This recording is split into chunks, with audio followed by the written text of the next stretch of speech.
Oh, I'm live. I apologize. I didn't realize I clicked the live button. Grand rising, grand rising. Thank you all of you for being here. I was looking for the music button. I guess we will play no music on this solemn day in America. If you guys did not realize, 4547 has announced that he is possibly about to end a whole civilization will die tonight, never to be brought back again. I don't want that to happen, but it probably will. However, now that we have complete and total regime change, he can't tell you who is the new regime, however, where different, smarter, and less radicalized minds prevail, maybe something revolutionarily wonderful can happen. Who knows? We will find out tonight. One of the most important moments in the long and complex history of the world. 47 years of extortion, corruption, and death will finally end. God bless the great people of Iran. So, are you or aren't you going to harm the Iranian people? Is he or isn't he going to strike the Iranian people? So he's telling you that they have a more reasonable, smart regime in place. However, he cannot tell you that he's not going to obliterate this great civilization. To eliminate a civilization means that you are going to genocide a civilization of people. To announce a genocide, much less complete a genocide, is a war crime. I understand that most of us don't realize when war crimes are being committed because the world sat so silently by for years on end as Palestine was being genocide. Uh, and then when people finally woke up to the genocide, most of the Palestinian people had been already been eliminated.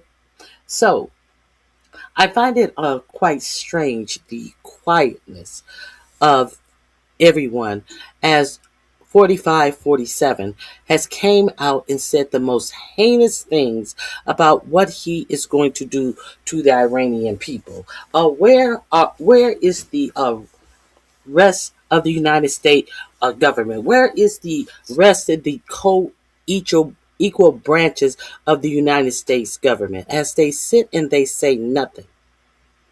As they sit and they say nothing, as they watch the United States, in my opinion, commit war crimes, as they watch the United States announce the intent to commit more war crimes, as they watch all of this nonsense that is being displayed in these press conferences that makes absolutely no sense.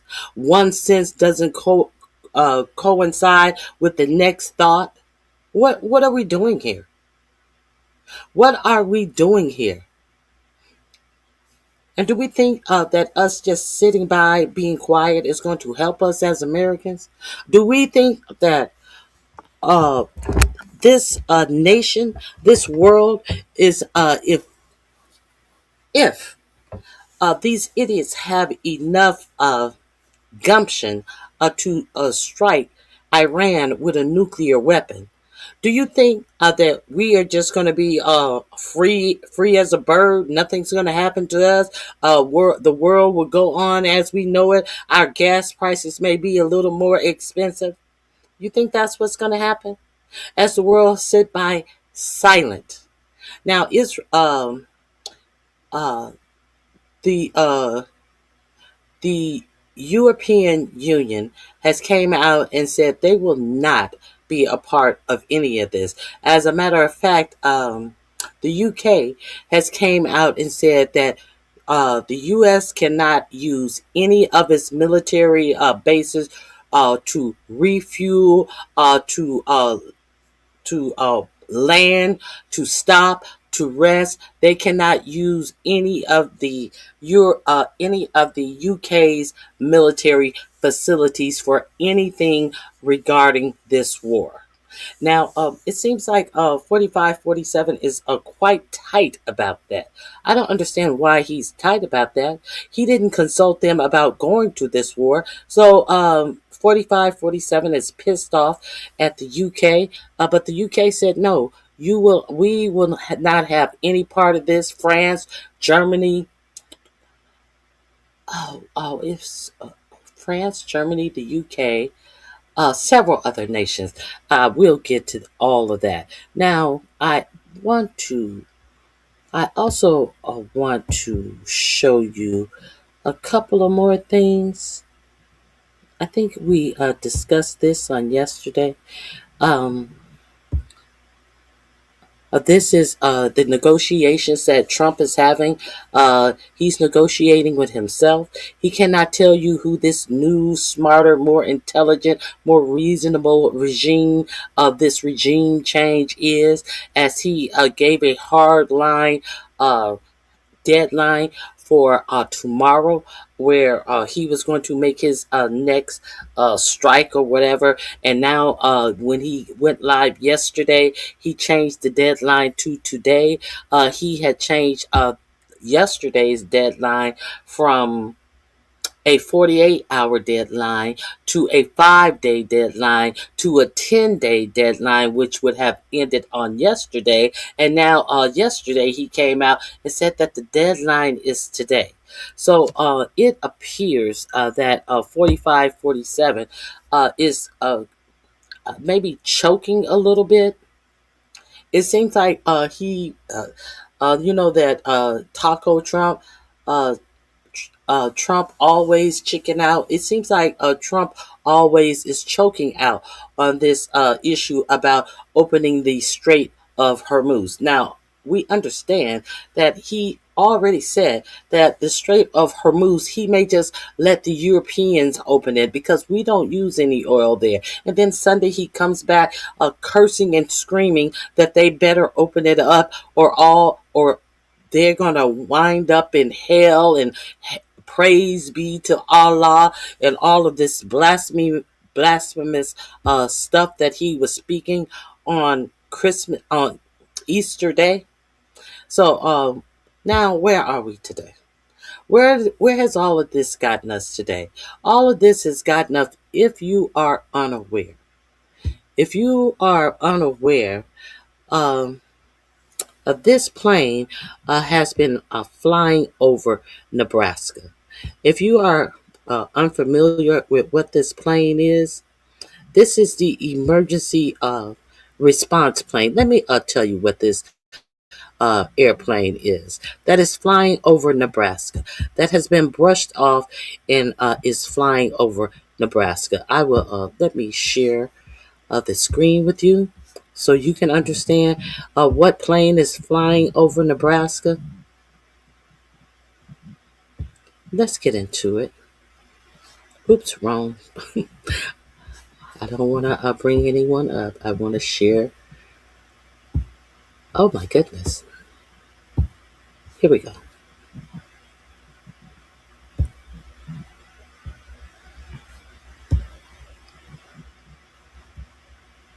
Let's see what that plane is that is flying over Nebraska. That should have you quite concerned because everything that we're doing is not just going to affect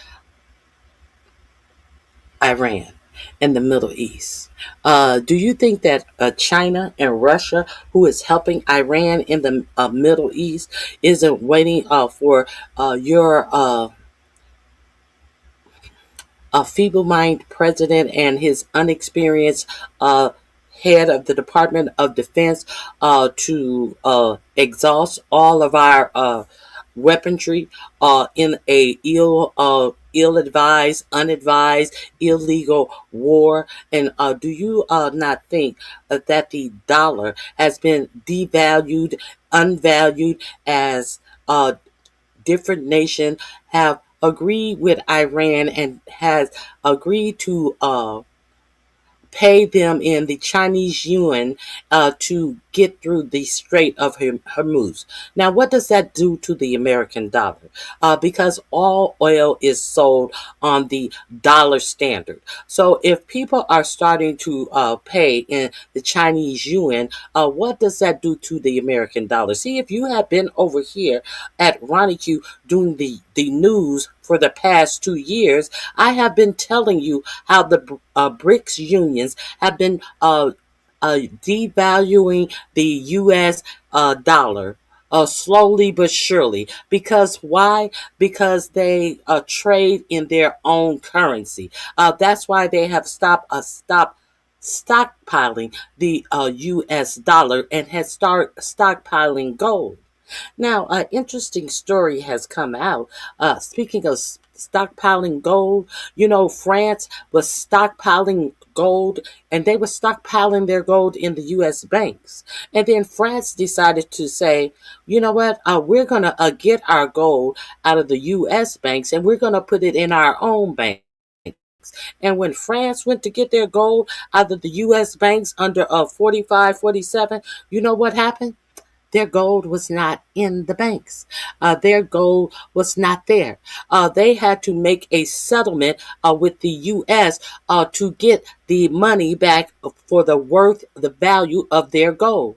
And when they went and they got more gold and put it in their France banks, they made something like 13.2 billion dollars. Did you know that? Is anybody telling you that? Is anybody telling you that these dollar bills, 25s, 10, 1s, 50s, 100 dollar bills that have Donald Trump's signature on will be as priceless as the signature that is going to be on them, as Trump is devaluing our standing in the world and our dollar and our currency? And it's just not his signature that is going to devalue our currency. It is what is going on in this war that is devaluing our currency. The fall of an empire. Go back through my videos. I don't have time to tell you things I have already gone through in my news programs. Things that affect you and how you live your life. Now, I have been talking about solar power generators. Do any of you have solar power generators? Are any of you supplied with solar batteries? Are any of you supplied with supply with water? Are you stockpiled any food? Have you stockpiled any personal protection thing? Or are you going to go hands on with people and think you're going to slap people around and beat them up and all of this stuff? Or are you protecting yourself with something that you can, protect yourself from a safe distance? Have you stocked up on anything? Have you? So you thought that this was just going to affect other people? You think that Iran is saying bring it on because it's just going to affect them and the people in the Middle East? Well, I feel sorry for you if that's how you feel. But let me share this with you. Shall I? Okay. American E-4B Doomsday plane takes to the skies as Trump weighs all-out strikes on Iran. Now, what is the Doomsday plane? What is the American E-4B Doomsday plane? Let me get. I think it's right here. It tells you. It tells you. Let me enlarge this. I apologize. Okay. The Doomsday plane. The E-4B Night Watch is what it's called. It is made by Boeing. Okay, and it gives you all the thrust and all the information. Endurance, 12. It can ride 12 hours, unrefueled, and they can refuel it mid-flight. So that is of no consequence that it can only fly 12 hours without being refueled because they can refuel it as it's flying. Okay, so operated by the U.S. Air Force, the E-4B is a militarized version of the Boeing 747-200 and serves as a mobile command post designed to protect the President, Secretary of Defense, and other national security officials, ensuring the government can continue operating in the event of a what? Nuclear war. Okay. Are we clear on this? What they brushed off last night and took for a test drive in the in Nebraska. Let me get here. The aircraft movements are regularly monitored for flight trackers during high tension moments, with a flight last year garnering attention just days before the U.S. joined Israel in the 12-day war campaign to bomb Iran nuclear facilities. You notice that it came out around the time that the U.S. struck in Iran their nuclear facilities. That was allegedly the last time that it has been tracked as coming out. Now, with the nuclear facilities being obliterated, why do you think that they're bringing this doomsday plane out once again? Okay. Trump has now set a deadline for Tuesday for Iran to agree to his peace plan and open the Strait of Hormuz, or the U.S. would destroy the Islamic Republic power plants and bridges. The entire country can be taken out in one night, and that night might be tomorrow night, Trump told reporters at the White House on Monday. Um, the U.S. has a fleet of E-42Bs that make regular flights year-round to maintain military readiness, to make sure that they're flying properly. They do these test runs. But it's strange that they bought this out the night before it is expected that this madman, president of ours, is contemplating striking Iran with nuclear weapons. The Night Watch serves as an airborne command center for the President, Secretary of Defense, and chairs of the Joint Chief of Staff to ensure continued critical command, control, and communication in the case of emergency. With 18 bunks, a briefing room, teamwork area, conference room, command room, and designated uh, rest area spread across 3 decks, the aircraft is designed to be a flying pentagon in the event of not a national emergency. The plane is heavily modified to withstand nuclear blasts, cyber attacks, electromagnetic pulses, and other disasters that could threaten the U.S. But not the only the U.S. People who are in the plane. Each each E-4B Night Watch can carry a crew of up to 112 people and has a range of more than 7,000 miles. The aircraft also has thermal and nuclear shielding and can communicate with anyone anywhere in the world thanks to the 67 satellite dishes and antennas contained in its dome. So this is what. Hold on, let me tell you about it sneaking out last night. If you didn't hear about it sneaking, one of America's Doomsday planes was spotted circling above a key Nebraska Air Force base on Monday, just hours before President Trump's deadline for Iran to accept his peace deal is set to expire. The Boeing E-4B Night Watch, which was designed to protect national security officials and keep the government operating in a time of nuclear war, was spotted by flight trackers above the Offutt Air Force Base, home to the headquarters of the U.S. Strategic Command. The jet had taken off from Offutt at 10:17 a.m. Eastern Standard Time, circling around that area at least 6 times before landing back at the base, the Daily Mail has reported. Has your for-profit U.S. media reported that to you guys? I'm curious. Let me drop the link to this. It will be in my description box. It will be, since this is the first link I am sharing, it will be link number 1. And we're going to move on to other things that we're going to talk about this morning real quick, because the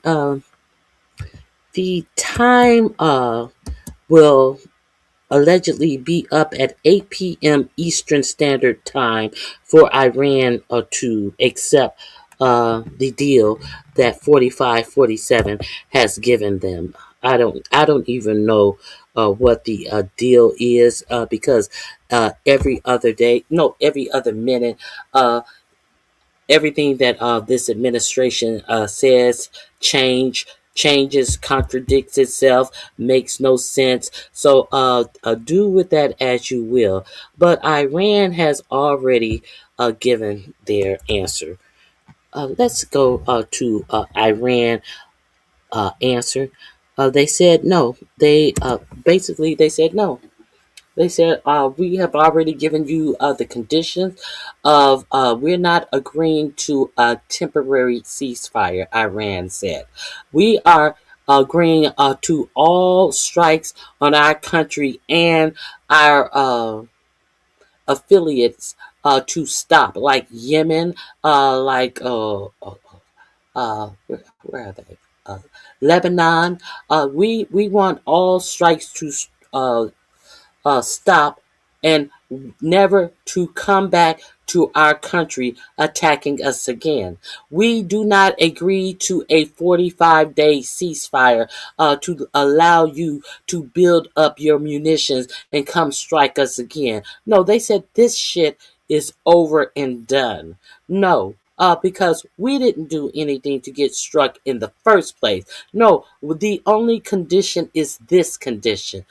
Take your shit, go home, and do not come back. And you will pay us in reparations by allowing us to collect fees for these ships that we allow to come through the Strait of Hormuz, with the understanding that every ship that comes through the Strait of Hormuz is going to be taxed, but to repay us to rebuild our nation that you destroyed, including your ships, including ships that are going to your region. Yes, they will all be taxed for us to get our reparations for the destruction you have caused for no reason that you have been able to tell your people that you came to our country and destroyed all of the things that you have destroyed in our country. The lives we cannot get back. But we definitely want our infrastructure back. So this is what Iran has said to as far as uh, the negotiations or whatever he thinks he's doing. They was like, oh no, we're not gonna pretend like we are even in no negotiation. What we are saying is this is what it is. This is what it is. Okay.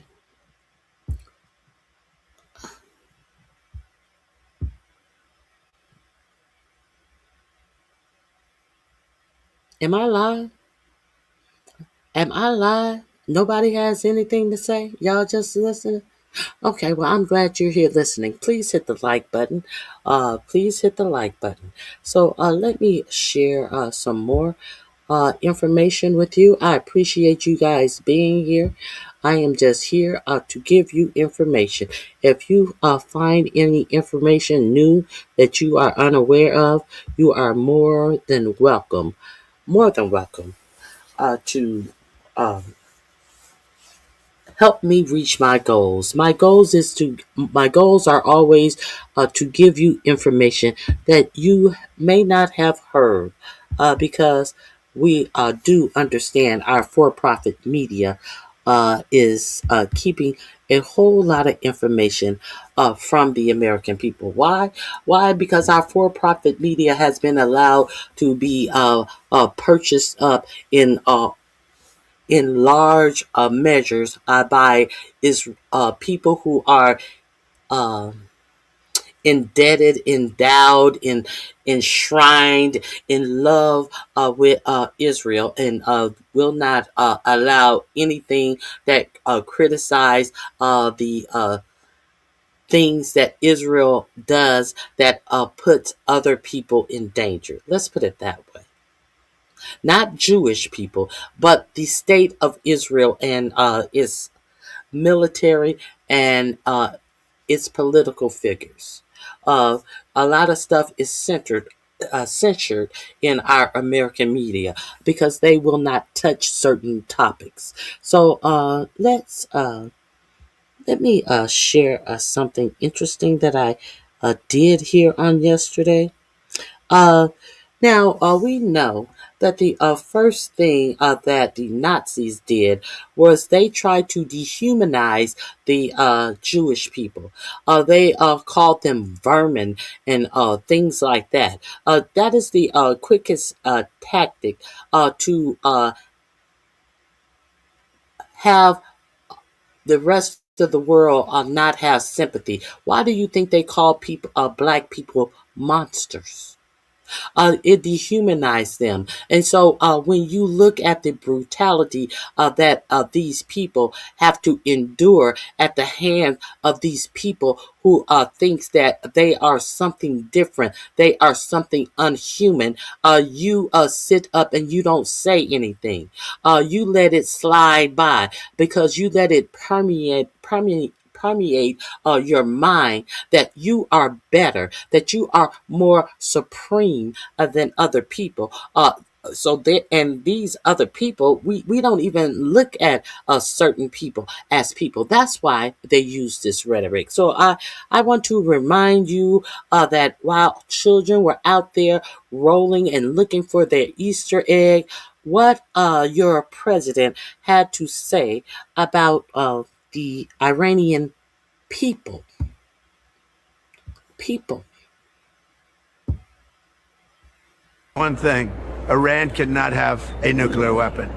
Had we not broken the Barack Hussein Obama agreement, you know what I'm talking about, the Iran nuclear deal. This is years ago, my first term.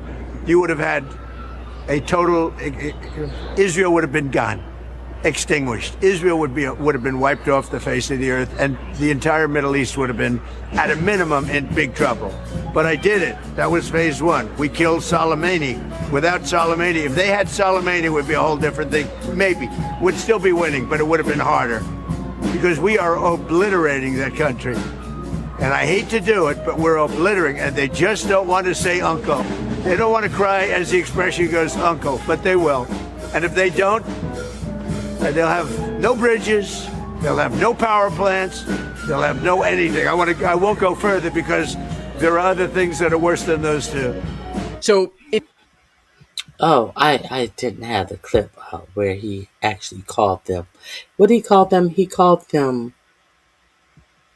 What did he call them? Oh, Jesus. What did he call them? Was it monsters? I I I can't find the clip. I thought I had the clip right there. Um, I believe it was monsters. Is that what he called the Iranian people? He called them less than human. Is what he called them. Let me see. Nope, I don't have it. Dang it. Let's get into this clip though. That explains a lot of things. A four-star general, one of the few that are in the Army, who's in charge of Army Futures Command. And here's one that hit personally for me, which I don't know how to connect the dots on this, but the third officer mentioned was Major General Bill Green. Bill Green is the chief of chaplains in the Army. And what that means is he oversees all the moral capabilities of the chaplains in the force. But understand, Bill Green, who is over the chaplains who got fired, he cannot teach a white Christian nationalist fake white supremacy under the guise of Christianity message, because he's a black man. And that is why he got fired, being over the moral teachings of the any type of religion in Pete Kegbreath military. Pete Kegbreath have white nationalist pastors coming and spewing their hate-filled messages wrapped up in the bastardization of the Christian religion, visiting the troops to tell them all of this white nationalist shit. Okay, let's continue.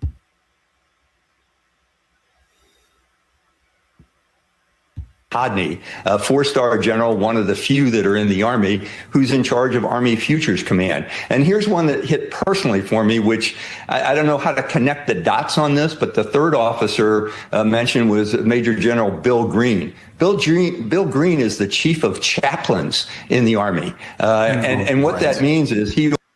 Hold on 1 second. Hold on 1 second. I think I have a problem. I hope I am able to correct it. Hold on.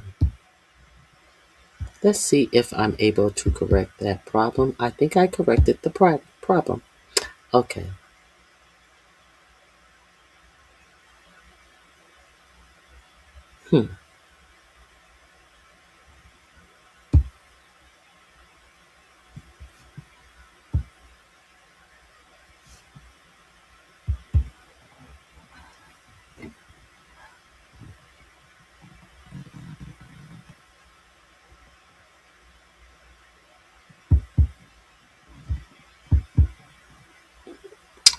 Hold on.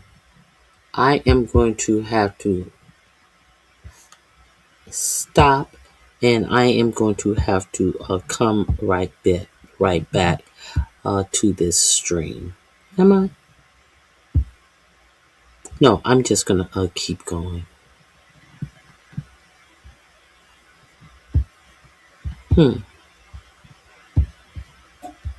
I cannot reschedule. I understand why I don't see any us talking in the chat now, but I apologize. We're just going to have to keep on pushing through.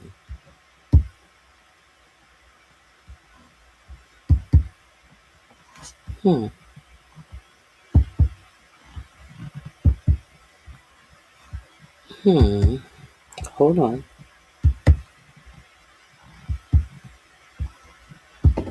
Yes, we're going to have to keep on pushing through.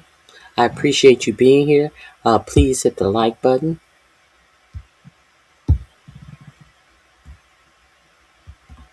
He oversees all the moral capabilities of the chaplains in the force. And I know Bill Green. He was one of my chaplains when I was a brigade commander, and he is one of the finest officers and ministers in the Army. And that's why he was chosen as the chief of chaplains. When you have those three individuals, it tells me more of what's going on. There's all kinds of conclusions on why George was fired. But when you talk about all three of them together, it's much more damaging, and there's a whole lot more to this story. They were standing up for something. I don't know what the issue was, but when you hear Secretary Hegseth say that soldiers are fighting for Jesus, which is what he said in a speech the other day, that just chills me to the bone, especially when you have soldiers and all military personnel who are of other faiths, and it's on Passover weekend. It just doesn't make sense to me. Here's another guy, Major General Randy manner. All of our military personnel are in greater risk than they have ever been before in terms of any other previous administration. We have a Secretary of Defense who has actually stated words in his speeches and in writing that are literally the words of potential war criminals. Even if the president pardons him for these things, The Hague will eventually come to get him. It's very disheartening whenever the Secretary of Defense, who we're supposed to look up to for guidance and counsel and strategy, is saying things about show no quarter, which by its quote is prohibited and defined in U.S. law as a war crime. The idea of attacking infrastructure that affects civilians is a war crime. So it goes on, and our military members start to question, what are we doing here if we're attacking, for example, a bridge under construction?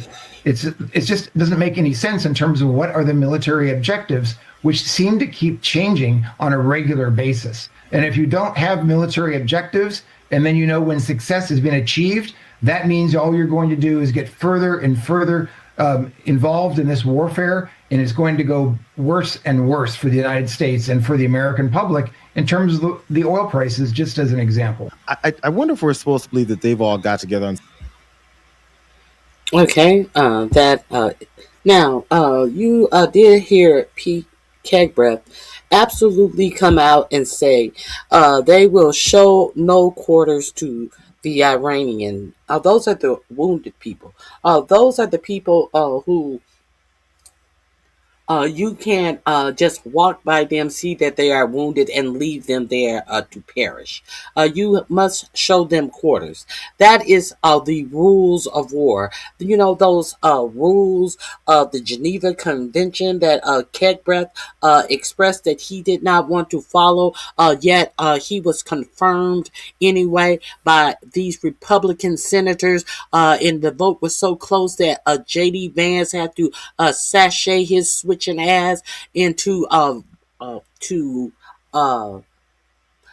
break the tie, where to make sure that Kegbreath even got this position. The vice president had to come in and be the deciding vote for him to be the over Department of Defense. He don't want to abide by the Geneva Convention. Now, let's see how that is working out for our troop, because more and more, what they dealt out to you on yesterday sounds like absolute horseshit. Now, prior to your administration coming out and telling you that two F-130 aircraft were downed in Iran. Iran was the one who reported that, and not only two airplanes, but also two helicopters. And to say that they were on a mission to rescue this one pilot, they sent two F-130s. Now, understand, F-130s hold over 100 people. So they sent two. And then in the press conference, you find out when 4547 asked the unqualified Joint Chiefs of Staff, Raising Cane, how many troops did we have out there? And then he said, I'd rather not say. But your stupid president went on to say, well, we had a couple of hundred of troops out there. So you mean to tell me that they had a couple of hundred of troops out there to rescue one man in two aircraft that could hold over 100 people a piece? And then he said that they had hundreds of people out there. But then these aircraft that bought them out there were unable, they got stuck in the sand, and they were unable to get these aircraft to fly again, to fly away. But then they told you that some black op helicopters came in and rescued all the people. So exactly how many helicopters did you have to bring? How many flights back and forth did you have to do to bring back hundreds of people that were stuck because of these highly intelligent military, these pricey military planes that can do everything that you figured out how to scan an area and find missile defense and strike them down and all of this. It can do all of this shit, but it can't taxi out of mud. And you said that you guys said that you destroyed these aircraft yourselves. So my question is, how many? If we're hundreds of people, for this rescue of this one person, how many helicopter rides back and forth to the aircraft that you destroyed yourselves did it take to get these hundreds of people out of that area? And if you're destroying aircraft yourselves, isn't the fire and the blazes bringing attention to that area from uh, uh, to the Iraqis? And you mean to tell me y'all had two aircraft carriers and two helicopters on fire, and that didn't bring Iraqis to you, knowing that you were looking for that pilot because they knew that they didn't have that pilot? So that didn't attract more Iraqis to you. So you were able to get hundreds of people back out of there in how many helicopter rides? With no Iraqis attacking you. Now, you said they also said that they were striking any military age. Not Iraqi. I'm saying Iraqi. Iranian. I apologize. They said they were striking any Iranian military age person that came within a kilometer of where they were going to pick up this missing pilot. And they set two whole aircraft carriers and two whole helicopters on fire to destroy their military equipment, to destroy their military intelligence, so the Iranians wouldn't get their military intelligence. But that brought no Iranian fighters to that area. See, you got to make some shit make sense. You really have to try harder to make stuff make sense, because that makes absolutely no sense. If they had started this big bonfire, you don't think that the Iranians would not have come to see, hey, what the fuck is going on over here? We didn't set that fire. What's going on over here? Okay. Aren't you supposed to be clandestine when you're trying to just run in and rescue a injured airman and then run off? Oh, but we are supposed to believe that. Now, it has been reports that what was really was going on, because if you notice in his speech, 4547 tried to tell you, the planes, they were going real fast. They go so fast, and they just can't stop on a dime. And sometimes they'll stop 3 seconds later and they're a long way away. Well, you know why he added that into that little speech, that little lie that he gave you yesterday? Because it has been reported that the pilot that was down was was found 100 miles away from where this wreckage of these two military planes and two helicopters were burnt up at. So what they're saying is that they expect you to believe that a badly wounded pilot traveled over 100 miles to get to his rescue site. So your president tried to make it easy. They go so fast. They overshoot their boundary. So the pilot who was badly injured, he came and he got on the aircraft and everything was safe. And even though they couldn't get out of the mud, we got hundreds of our troops out of there. So my question is, there has been reports that this administration is undercutting the number of casualties that have gone on in Iran. So I am wondering if this is another case of them not telling you the whole story. Now they have a radar system that they have told that they do not want them to give up to the minute a radar that anybody can go and see. This is what this radar system is, a private company that allows you to go to anywhere in the world and get a radar readout of what it looks like on the ground. So since this war has started, they initially told this radar private company that we need your help. Can you not show what happens on the ground for at least 12 hours after we've struck the ground? And then they pushed it back and told them, hey, well, we need you to not show what is happening on the ground for 2 weeks. And then they pushed it back and said, you know what, we don't want you to show what's going on in this region for 98 hours. And now it is, we do not want you to telegraph what's going on in this region, period. So is that a media blackout? Is that your government controlling media? Now that's not even media. That's a private company, because media is not even asking any questions. Why are you guys saying you have done all these things? But when the truth starts getting out about the number of schools that you have struck, why can't we go in and check for ourselves? Why can't people go in and see exactly what you have struck? Now we know what you say you have struck, but we don't know what you struck that you're not telling us about.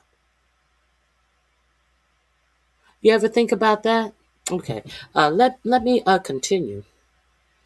We know you come out here big as cuff, telling us about all the war crimes you are going to commit, unabashed, unashamed. So why is there a blackout on the things that can be seen on the ground via a private company? Make that make sense. Now, did I show him? I don't think I've shown him.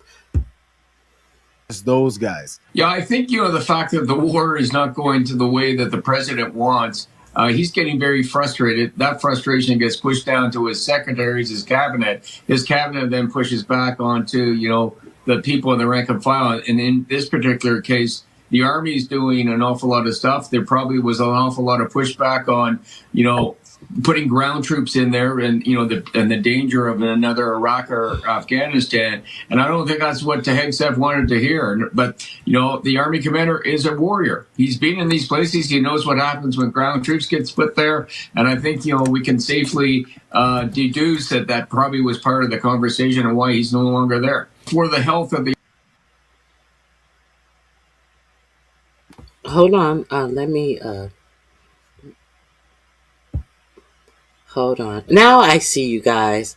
I apologize. I can't see you on StreamYard. Something is going on with StreamYard. And when I went over to the YouTube side, I finally see you guys. I thank you guys for being here. And I'm going to go through some of your comments and see what you guys are talking about after this clip. That the president wants, he's getting very frustrated. That frustration gets pushed down to his secretaries, his cabinet. His cabinet then pushes back onto, the people in the rank and file. And in this particular case, the Army's doing an awful lot of stuff. There probably was an awful lot of pushback on, putting ground troops in there and, the danger. Bear with me. This may seem like the same clip, but I cut him off in the first clip. That was the wrong clip I played. You will hear what he has to say completely. Now, this is a formal general, I believe, in the retired general. Of another Iraq or Afghanistan, and I don't think that's what the Hegseth wanted to hear. But the Army commander is a warrior. He's been in these places. He knows what happens when ground troops get put there, and I think we can safely deduce that probably was part of the conversation and why he's no longer there. For the health of the Army and for the generation of forces necessary for operations, I mean, it's going to have a significant impact, because what they're saying is they want a philosophical change at the top. They probably don't want warriors. They probably want sycophants and people that will tell the Secretary of War exactly what he wants to hear. As we've already seen. Okay, so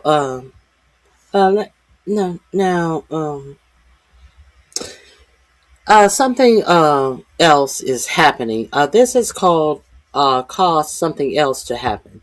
Now, what your media may be undercutting or not telling you is that all 13 bases in these surrounding countries, they are putting up our military in hotels, which they are not supposed to do, because they are making people who are staying in said hotel targets, because they have our military personnel in these hotels. So this is things that they are not supposed to do. But what they are not telling you as well, that these military that they are putting in these hotels have nothing. Your Pentagon has $1 trillion budget, but they are putting these military personnel who have to escape these military bases that they have put in the U.A.E. In all of these surrounding countries around in the around Iran in the Middle East. All of these people who had to abandon those 13 bases had to leave with absolutely nothing. And they are taking up charity funds to get them toiletries, toothbrush, toothpaste for a military that has $1 trillion budget. They have absolutely nothing. They left with nothing on their backs. How embarrassing. They are living off the charity of others in a military that has $1 trillion budget, that said that they are going to go back to Congress and ask for another $200 billion to fight this war, as they are lying and telling you that they have air superiority in Iran, and they can fly wherever they want to, and big aircraft carriers, people carriers, helicopters, fighter jets are all being struck down over where Iran. I was about to say Iraq again. Excuse me. Over Iran. Now, and your soldiers are leaving their military installations in these neighboring cities with nothing but the clothes on their back, and living off the kindness of charity from these other people in these other countries. Not your military that is not going to leave anyone behind, with $1 trillion budget, of which while Pete Kegbreath could figure out how to blow $93 billion of the Pentagon budget last September under, well, if we don't use it, we're going to lose it. So we got to spend this money so we make sure they don't cut our Pentagon budget of $93 billion next year, even though the Pentagon budget for next year had already been passed when July 4th of last year. In that big bloated budget, Pete Kegbreath pretended like he needed to blow $93 billion in September of last year, or they could potentially lose it for this year. Pete Kegbreath knew that they wasn't going to lose nothing this year, because the $93 billion budget that he was blowing the $93 billion that he blew in the budget in September came from an approved Biden budget that was $863 billion or somewhere around that. And in July of last year, the Pentagon budget was approved through 47 Congress to be $1 trillion. So he knew that he wasn't going to lose that $93 billion that he blew, because he knew that this year's budget had already been approved for $1 trillion. However, you have your troops walking around with no toothpaste, no toiletries, no, not even a bar of soap to wash their funky balls. Okay. This is what your military is doing. Let me share. Let me share this with you.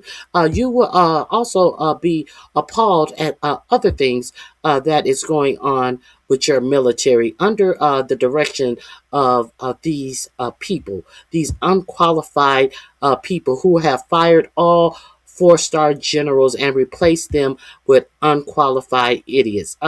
Let me share this with you. This is Rachel Maddow. Nobody can talk about a thing like Rachel Maddow can talk about a thing. Let's get into this. This will be link 3 in my description box. This is called Military Fights War on Two Fronts. Iran and Trump's Incompetence is the name of this video. Number 3 in my description box. I will share it with you. Let's get to this. All the atrocities that are being brought upon our military by the incompetent Pete Kegbreath. Okay, let's get to it, shall we?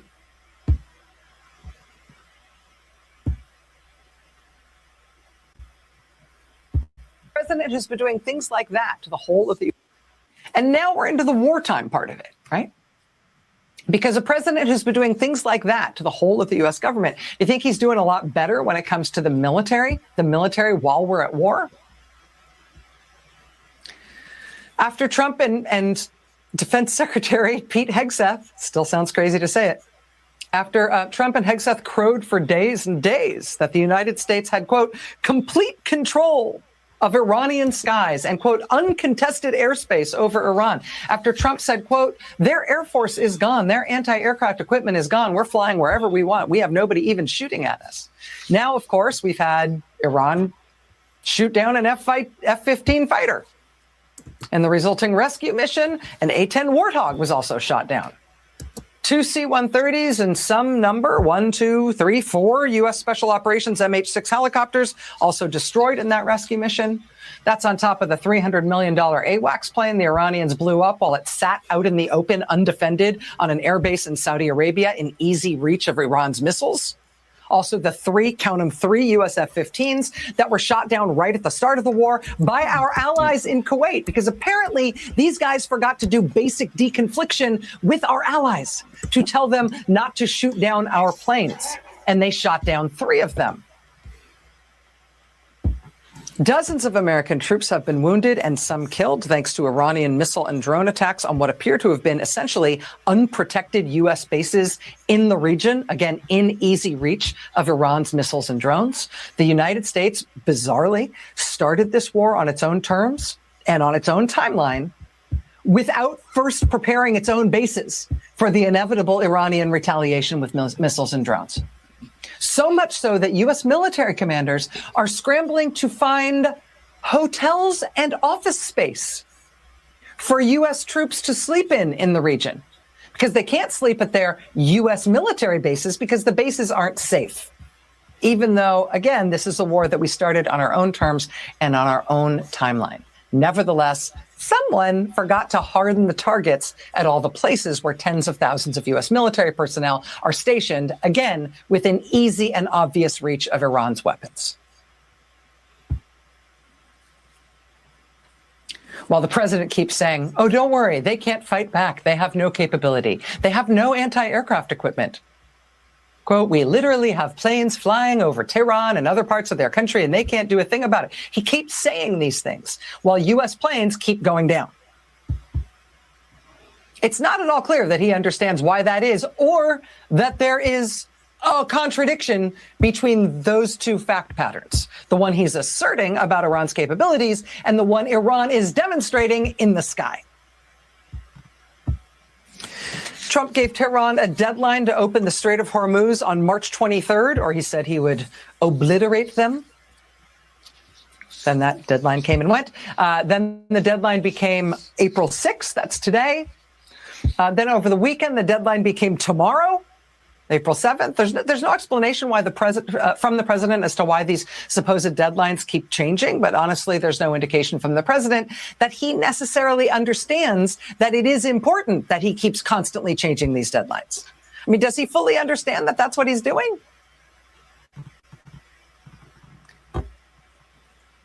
When he says Iran can't shoot down our planes, what does he think has happened when they shoot down our planes? Does he get the connection between those? I mean, it's one thing to think about the commander in chief maybe not being all there, right? Rambling, swearing, jumbled thoughts, changing deadlines, no explanation for what the war is for, no seeming understanding of what's happening in the war. But then beyond that, beyond his apparent incapacity to explain, let alone manage what's happening, on top of that, there's what he's simultaneously doing to the U.S. military, which has a little whiff of what he's done to the rabies lab at the CDC. I mean, the Fox News weekend host Trump put in charge at the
I am back. I apologize. I don't know what happened.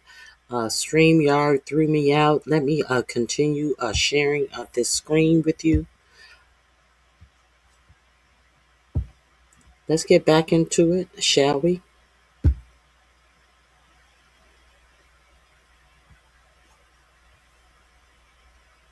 Oops. Hold on. Hold on. 1 second. I'm sharing the wrong screen with you. Let's get back into what is going on with our troops and how our troops are being treated by Keg Breath and 4547.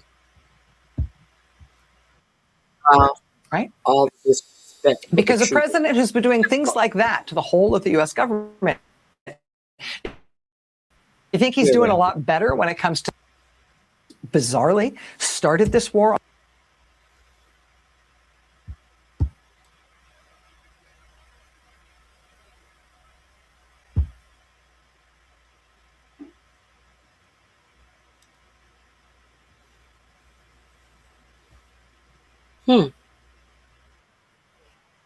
Essentially unprotected U.S. bases in the region, again, in easy reach of Iran's missiles and drones. The United States, bizarrely, started this war on its own terms and on its own timeline without first preparing its own bases for the inevitable Iranian retaliation with missiles and drones.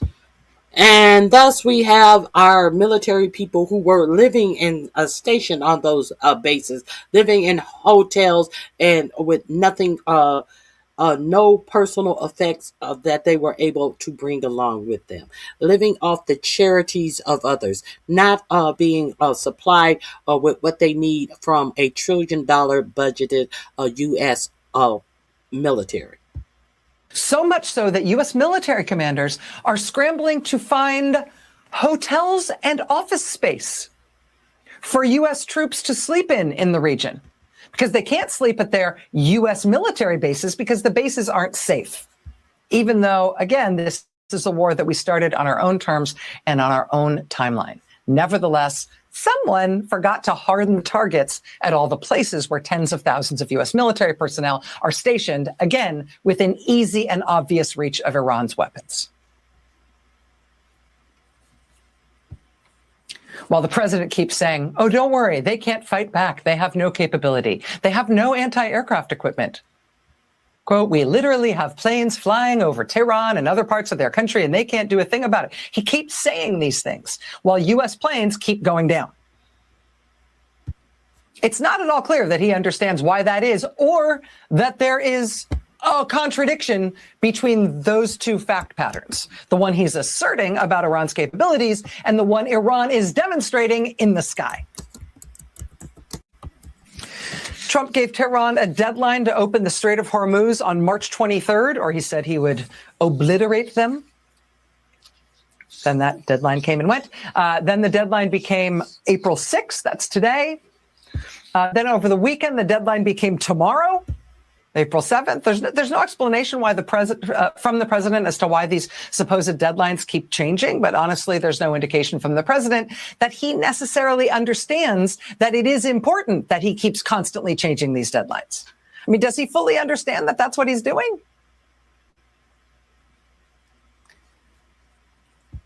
When he says Iran can't shoot down our planes, what does he think has happened when they shoot down our planes? Does he get the connection between those? I mean, it's one thing to think about the commander-in-chief maybe not being all there, right? Rambling, swearing, jumbled thoughts, changing deadlines, no explanation for what the war is for, no seeming understanding of what's happening in the war. But then beyond that, beyond his apparent incapacity to explain, let alone manage what's happening, on top of that, there's what he's simultaneously doing to the U.S. military, which has a little whiff of what he's done to the rabies lab at the CDC. I mean, the Fox News weekend host Trump put in charge at the Defense Department just chose to fire the Army Chief of Staff, the top general in the Army, right in the middle of this war that we are not winning. He also fired the head of the Army Training Command and the Army's top chaplain for some reason. This comes after we lost the 3-star general who was the head of strategy for the Joint Chiefs, which came a couple of weeks after we lost the head of U.S. Southern Command. That came just days before we lost the Navy Chief of Staff and the head of U.S. Special Operations Command and the top U.S. Air Force commander. That came after we lost the head of the Defense Intelligence Agency and the head of the Navy SEALs, the Naval Special Warfare Command. That came after we lost the Chief of Staff of the Air Force and the aforementioned head of U.S. Cyber Command and the director of the National Security agency that came after we lost the chairman of the Joint Chiefs and the commandant of the Coast Guard and the vice chief of staff of the Air Force and the Army's top military lawyer and the Air Force's top military lawyer and. And of course, there's been a benefit to all this top leadership in the Pentagon being fired or being pushed out by Pete Hegseth. And the benefit, of course, is that the benefit is going to shock you. What the Trump administration has taken advantage of because of all of these firings of these top brass career merit-based people being fired by someone with zero merit. What's the Trump cabinet member? What's the advantage? What's the advantage? Let me make sure you understand what the advantage was. Being fired or being pushed out by Pete Hegseth. And the benefit, of course, is that Trump cabinet members can then take their houses. They've all decided to move into U.S. military housing. So you fire the general. Yeah, so if you didn't follow my previous reporting, I told you that the top cabinet people, from Marco Rubio to Keg Breath, to Stephen Miller, to Tulsi Gabbard, to Pam Bimbo, all of these people were living in the housing that was for these top ranked career generals that were fired for free. You were paying for their housing because they decided to pretend as if their lives were in danger. Someone allegedly, according to Stephen Miller's baddie, I want to be a influencer wife who flew off to work with Elon Musk and now is back doing a podcast. Katie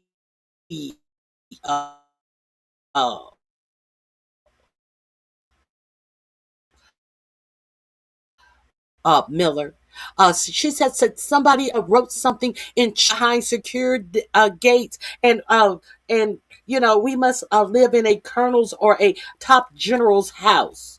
That just happens to have come vacant, but because Keg Beth doesn't want any JAG officers telling him what is and is not legal to do in the military, because Cagbra doesn't want any females to advance to the heights that some females have advanced to, because Cagbreath doesn't want black officers to advance to the height that they have advanced to. So we will fire a 4-star general and put a unqualified retired 3-star general in his stead and give him a waiver so he can get the job that we say we are giving based on merit.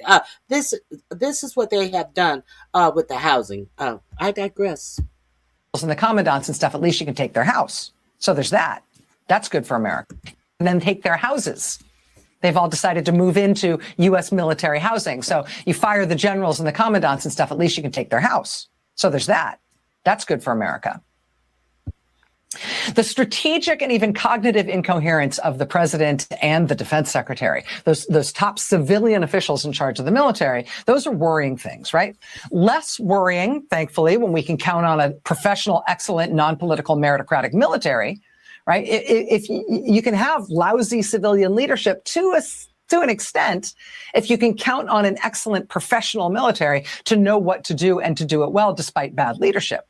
But in this case, our country is simultaneously taking these wild swings directed by Donald Trump and Pete Hegseth with no apparent foresight about what kinds of consequences those swings will bring, while also Trump and Hegseth are fundamentally destabilizing the U.S. military itself, leading to scenarios like we are in now, in which Trump had no idea Iran had the capability of shooting down any of our planes, and leading to what we're in now, where U.S. military commanders in the region are just hoping our troops will be safe in hotels, billeting them in hotels, in civilian hotels, since apparently we forgot that we might need to keep them safe on their bases. How are these guys doing taking care of the troops and the veterans who come home from war?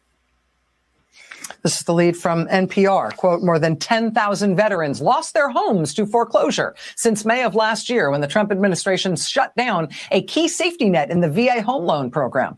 Quote, the Trump administration was warned this would happen. At a hearing in March 2025 before the House Committee on Veterans Affairs, a representative from the Mortgage Bankers Association warned about it explicitly. Quote, foreclosure, period. That's really where it's going to come to. Nevertheless, less than 2 months later, the Trump administration shut down the rescue program anyway. Since then, more than 10,000 U.S. veterans have lost their homes through foreclosure sales.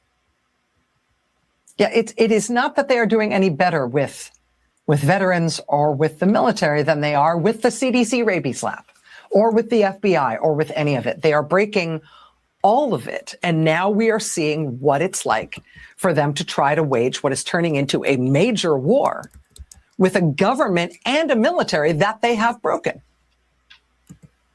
I mean, look at how they're treating deploying troops. There's a brigade at Fort Polk, Louisiana, that is getting ready to deploy. They're just about to start their last pre-deployment training before shipping out. Staff Sergeant Matthew Blank is part of that brigade. He's 23 years old, but he's already a staff sergeant.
Oh my God, I am back again. I don't know what is going on with StreamYard, but let me address a couple of ignorance in the chats. Um, who is it? Gary Thurman. Gary Thurman. If you think that the only thing that I am giving is my opinion, tell me where I am wrong in anything that I have said in my said opinion. If I'm just giving my opinion, Tell me where I'm wrong at then. Uh, uh, if my presentation is unsuitable for you, hit the like button and leave. No one is chaining you in here.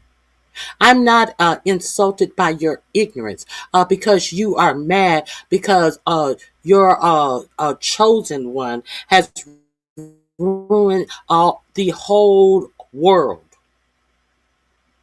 and you can't take the truth. So no one is holding you in here. No one wants to hear how ignorant you are, trying to make the facts something other than what they are. The facts are the facts. I don't care what you think about my opinion. If you have an opinion that you want to get out, go open up your channel and spout your opinion. Because what I do is I give facts and I drop links to the information that I give on my channel. So this is not Fox News that gives hyperbole in propaganda. This is not a propaganda channel. So I'm so unimpressed that your feelings are hurt by my presentation. But frankly, my dear, I don't give a damn. Let's continue. Let her finish up and tell you the consequences our troops have to live under uh, uh, because fools voted this man back in office. Let me show you uh, the bullshit that is going on with our troops. Shall I? Let's get into it. If they don't drop me out again, let me share my screen and get to the end of this video. Here it is, right here. Right? Here we are. I think we're back here. Pre-deployment training before shipping out. Staff Sergeant Matthew Blank is part of that brigade. He's 23 years old, but he's already a staff sergeant. He enlisted at 18. He's been in the military for 5 years. He's already had deployments to the Middle East and Europe.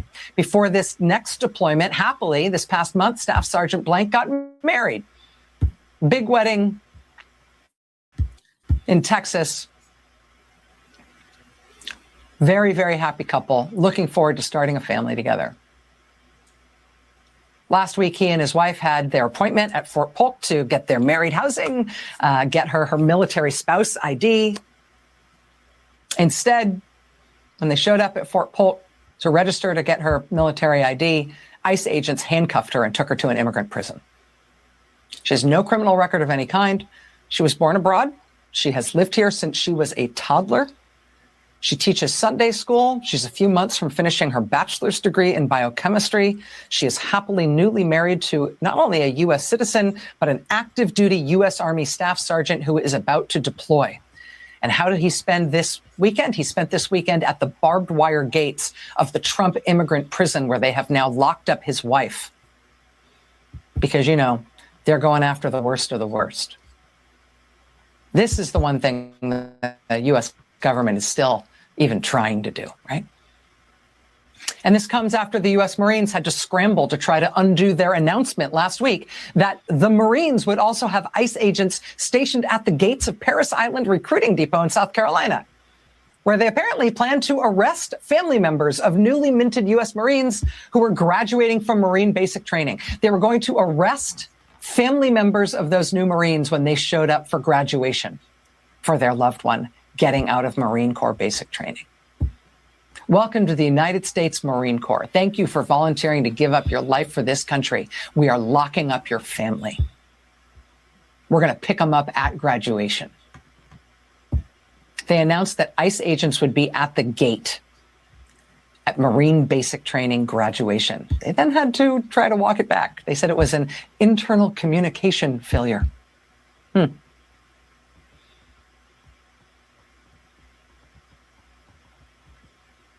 Okay, so are we clear that because Trump's policies, enlisted members, not enlisted, well, some enlisted and some retired people from the military are losing their homes to foreclosure because he decided to shut down a rule that would help them if they were in foreclosure. And he said, who cares? Just shut it down.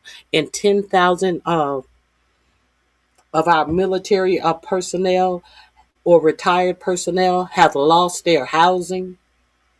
You know that thing that the Supreme Court has made illegal to be homeless, and but they are cutting the budget. This new budget that Trump wants to get $1.5 trillion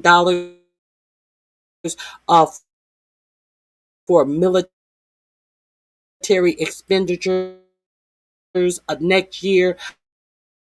Uh, it's just a shame that people can't connect the facts to the hyperbole, to the propaganda, to the to the headline of the story, and they can't delve into the real facts of the story and understand how this administration has adversely affected themselves and how they live their lives. That is what is so pathetic about the whole situation. Now, let me give you some more information that I do want to share with you as well. I want to share this with you. If you are unaware of this, let's get into some news that we can use. Now, we know that uh, none other than Jared Kushner received $2 billion, would it be dollars, from the Sovereign Wealth Fund that had to be overridden by the Crown Prince. You know, the same Crown Prince that 45, 47 told the other day, you didn't understand that you were going to have to be kissing my ass. He said that the Crown Prince is kissing his ass now. Now, Jared Kushner got $2 billion for a startup company that Jared Kushner had never worked in, some a type of hedge fund that was a wealth fund. Now, Saudi Arabia Sovereign Wealth gave him $2 billion that the Crown Prince had to override because the Sovereign Wealth Fund didn't think that it would be a good thing to give that much money to a person who has never worked in a business that he was starting up, and who employed all of his college friends and who also had never worked in this business. Now, the Crown Prince overrode this. And so Jared Kushner got $2 billion. Now, Jared Kushner, the special envoy to the Middle East and to Russia and Ukraine and all these things, has been jets in Israel and Pakistan, where that they set up that fake, or what it appeared to be, a peace treaty where nobody signed any peace papers. Jared Kushner has been flying around the world getting rich in these Middle East countries. Now, Jared Kushner, up until late, has been begging these Middle East countries for $5 billion more dollars for his little personal business. This is what the special envoy to the U.S., who they want you to believe is negotiating peace deals and all this shit. Now, we had a peace deal with Iran that they had agreed to. So what did Jared Kushner? Oh, and let's not forget Steve Witkoff, the great American builder, is running around doing the same. They are procuring their personal wealth, making personal deals with these rich Middle Eastern people in these countries, and setting up high-rise development and different buildings, different structures that is going to enrich them while they are marauding around, pretending like they are brokering some peace for war-torn countries. What peace has come to Gaza? They did a whole pomp and circumstance fake celebration for the peace that they allegedly brokered in Gaza, and people have in Palestine have been being killed every day, even the day that they were proclaiming that they were brokering peace in Gaza. And now Israel has been emboldened, and Gaza is worse as it was before this alleged peace deal that Jared Kushner and Steve Witkoff had brokered. What of this peace deal between Russia and the Ukraine? What of it? Where is the peace that you see in that? Where is the peace that you see that Iran agreed to more sanctions than were in the agreement that they made with Obama for the agreement that they made with Obama to stop the proliferation of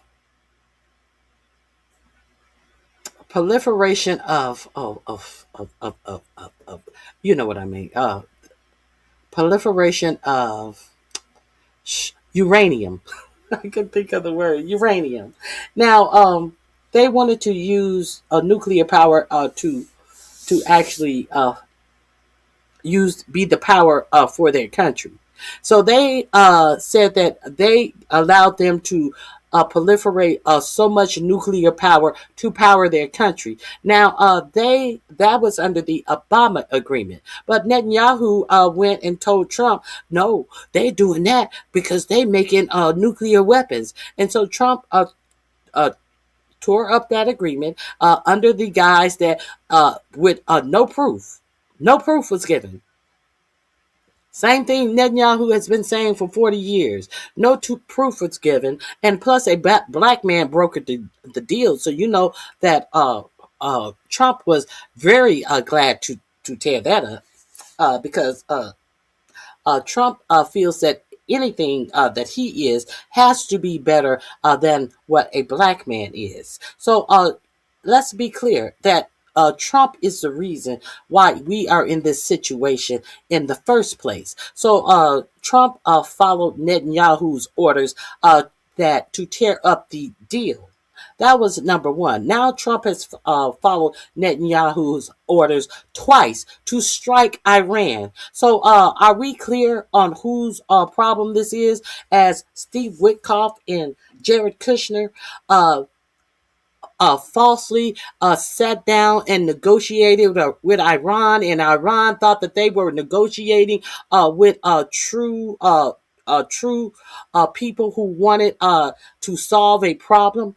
On a Thursday night, they left the negotiations and saying, okay, we're going to meet with the UN on Monday to get these to line up the inspectors, and Jared Witkoff and Jared Kushner and Steve Witkoff left it and was like, see you later, suckers, because they know they were not negotiating in good faith. But Iran didn't know that they were not negotiating in good faith. Iran was expecting to meet with Witkoff and Kushner and the UN and inspectors to line up the inspectors for what they thought that they had brokered an agreement on. So they leave the negotiations on Thursday night, and then on early Saturday morning, Iran is struck by Israel and U.S. forces. And the first thing they struck was the school of elementary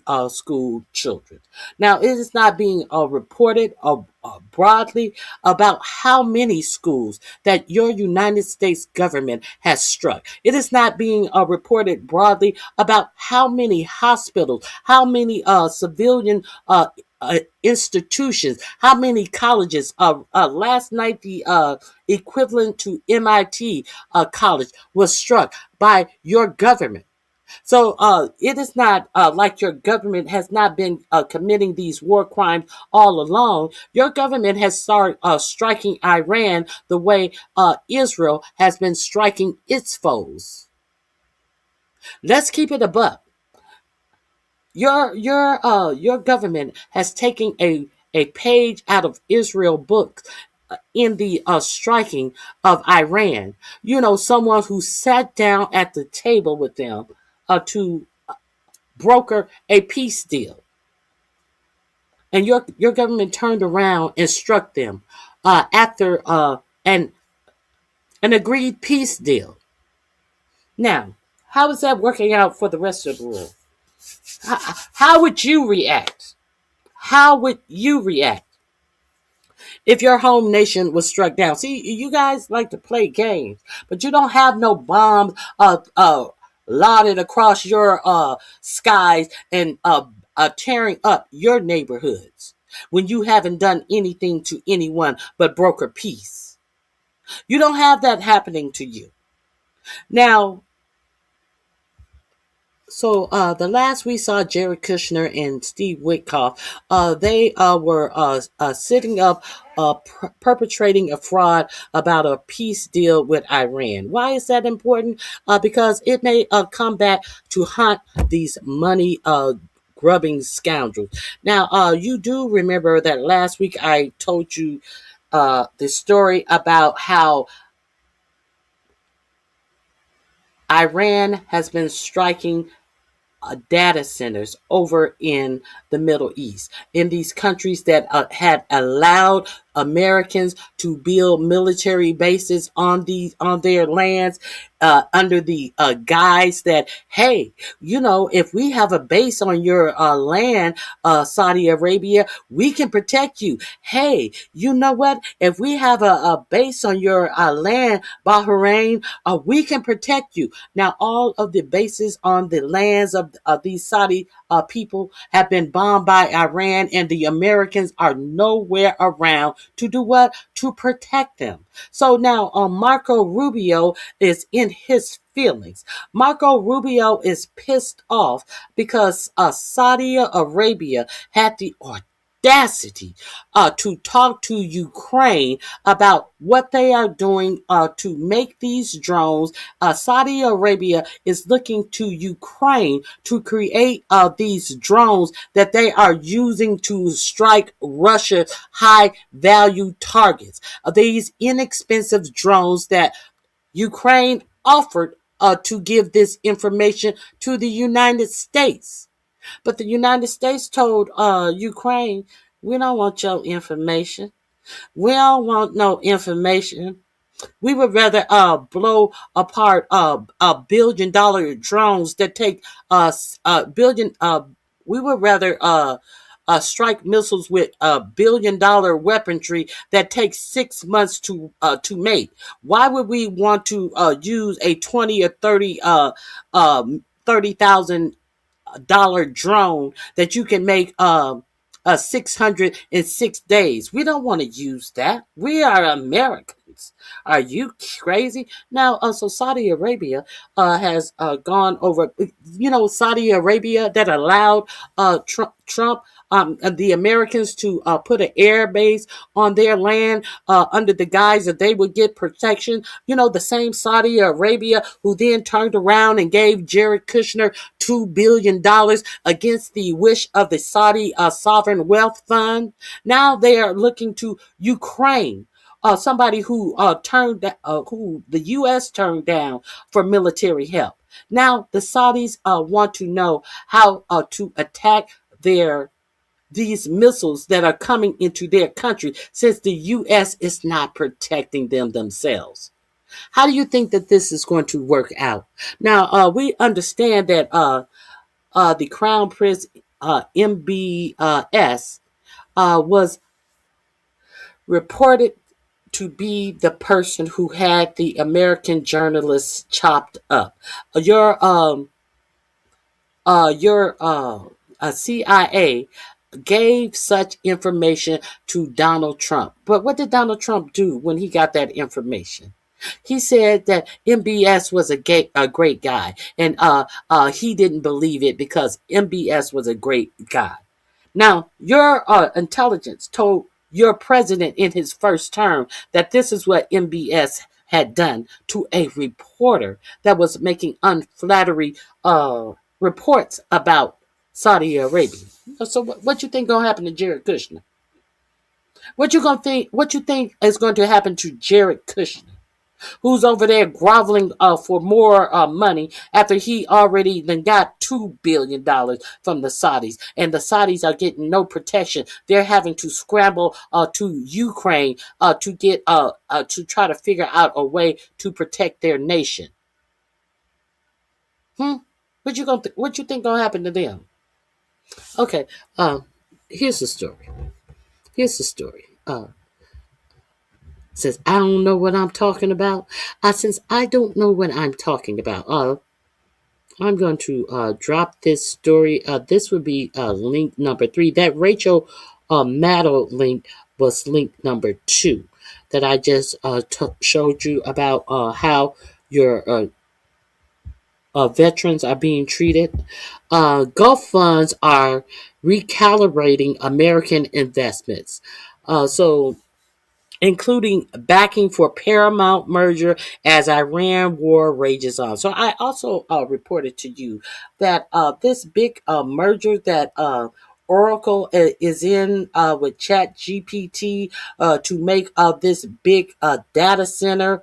I believe it's in Plano, Texas. The investment that Saudi Arabia has made with the Ellisons for this merger for Paramount to buy up Warner Brothers or vice versa. The Saudis had money in all of this with one of the richest man in the United States. So now they are recalibrating all of these investments. So do you think that they are going to be recalibrating the investments that they made with Jared Kushner under the guise that he is the son-in-law of the president? He is so powerful, and that hey, when we need something from the United States, we gonna get it type shit. What they get for their $2 billion investment from Jared Kushner, and what they gonna get from Ukrainians for free to protect their nation. What are they going to have to pay the Ukrainians $2 billion for the promise of protection, or is Ukraine is going to give them the information to protect their nation for free, because they understand what it means for somebody who you have not attacked to attack you, and how to defend yourself. You think it's you think that Zelensky is going to charge Saudi Arabia $2 billion to actually give him information to protect him? As Jared Kushner puts on his little hat and shots sashay over to Gaza to make his big technocratic world in the Gaza Strip and in Palestine, and acting like his hands are clean. What do you think gonna happen? So y'all think that these Middle East people are just gonna sit up here? These billionaires, these people that 4547 said he's going to strike all power plants and water desalination plants, the stuff that takes the salt out of the water that Iran don't need as much as these other Gulf nations need. They cannot survive without their desalination plants. So Iran said, "You strike ours, and we're going to strike everyone in all of these Gulf nations that you had a base on." And if they destroy these nations in Dubai, the U.A.E., Saudi Arabia will have to migrate somewhere else. They will not be able to survive without them, because they would not be able to survive long enough to rebuild new ones in their regions. So let's be clear. Iran said, "You strike ours, and we're telling you exactly what we're gonna do," and that's what we mean. We're gonna do. You strike our power plant, and every power plant that in the whole Middle East will go dark. And you deal with that. Let the whole Middle East go dark after they just gave Jared Kushner $2 billion to prevent all of this shit that is happening to them that to happen to them. Hmm? What you think? What do you think is going to happen to America? What do you think is going to happen to America? Now, let's get into this article and let's understand what is really going on. See, they don't want to remind you how much money that Jared Kushner got from the Saudis as he's over there begging. I got $2 billion. Let me get more than twice as much now. Let me beg for $5 billion now. Um, we made a and he has made no profit off of the $2 billion that he has raised. He has made no advance in the worth of his company above the $2 billion that he's raised. So it was not worth giving a person that never worked in the industry $2 billion because he don't know what to do with it. So but he still knows to come back and ask for $5 billion. Make that make sense. We made a commitment from day one. Oh no, this is drop site news saying that they are not going to put information behind paywalls, and I appreciate that about drop site news. If you have not subscribed to drop site news, I encourage you to subscribe to drop site news because what I find that is very disheartening is that a lot of this information people like the New York Times and different news outlet have started putting the real information behind a paywall where they want you to pay weekly, monthly, and all of this type of stuff. I feel that if this is a very important world news, people should not have to pay for the real news since our broadcast news have been so corrupted by conglomerates buying up so much of our televised news media. It is disheartening. So let me drop the link to this story. It is found on Drop Site News. I will drop it in the chat for you. Because I feel that you guys should go over there and check out Drop Site News. And I definitely want you to check out this story because it seems like 4547. Yeah, that's the story. 4547 has gotten himself in a pickle and gotten these billionaires, thank God, in a pickle. Now, if these billionaires get in too big of a pickle, what is going to come crumbling down? All of this fake investment, all of this propping up of this fake AI shit is going to come crumbling down. Gulf sovereign wealth funds are undertaking a sweeping review of American investment, driven by a combination of commercial necessity and political recalibration driven by the Iran war, according to sources familiar with the deliberations around the high-level financing deals. In particular, the planned merger between Paramount Skydance and Warner Brothers Discovery, made possible as a result of Gulf financing, is getting a new look.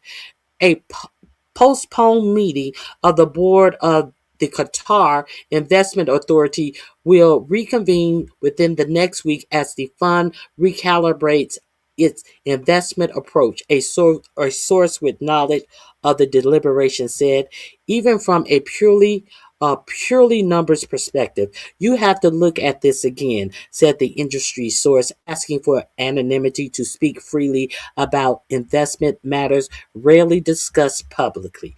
No announcement from the meeting is expected, the source said, as the Qataris are unwilling to unilaterally back out of the deal, with Saudi Arabia also doing so. Withdrawing from the deal would be seen as a political shot against both Israel and the United States, where Qatar feels it cannot undertake alone under current circumstances. Now, they are afraid that it's going to look like bad for them to back out of a deal that is not serving them alone. You see, if they have support from these other nations, maybe they won't feel this way. But they are clearing their throat. We have these investments. We should reconsider them. They're clearing their throats so other nations in the region that may be feeling the same way may join them. Let's be clear on what they're doing. The merger between the two media conglomerates was announced on February 27, 2026. The next day, the U.S. and Israel launched a surprise attack on Iran, which responded as promised by attack. Wait a minute. Wait a minute. Which responded as promised by attacking Gulf countries hosting U.S. bases. Those same Gulf countries are the primary financial backers of the merger, according to documents on file with the Securities and Exchange Commission. Wealth funds connected to Saudi Arabia, Qatar, and the U.A.E. Pledged $24 billion to back the deal, which cost nearly $111 billion. Under the current scenario, the Paramount deal remains likely to go through, but that could change if the war goes for another month or longer, and Gulf oil and gas assets come under even greater attack. 4547 has turned his attention to Iran's oil infrastructure, and Iran has pledged to retaliate by targeting Gulf oils and gas assets in response. Yet even the current circumstances are forcing a deeper look at the entire uh, site of deals in the sovereign wealth fund's portfolio. A Paramount spokesperson declined to comment. A spokesperson for the Public Investment Fund of the Kingdom of Saudi Arabia, Ahmed Holding Companies of the U.A.E. and Qatar Investment Authority of Qatar did not respond to requests for comment. At risk is the at risk is the heart of the U.S. economy, which is currently fueled by the growth of AI companies and the data centers that power them. Harvard economist Jason Furman calculated that more than 90% of the GDP growth in the first half of 2025 was driven by AI and related investments. Much of the data center build out is powered by Gulf financing, while U.S. companies are also building out heavily in the Gulf. All of that is now uncertain. The story is not just now. Let me hold for a minute there. There is another story that about all of these AI centers, mostly being created in Gulf countries. Do you know why it is suspected that Iran hit Amazon data center? It's because the military is using that data center to store and get information. And once the military start using a facility, that facility is considered to be able to be struck as a military entity. And that is why Amazon allegedly was struck by Iran. Now, there are data centers all across the United States.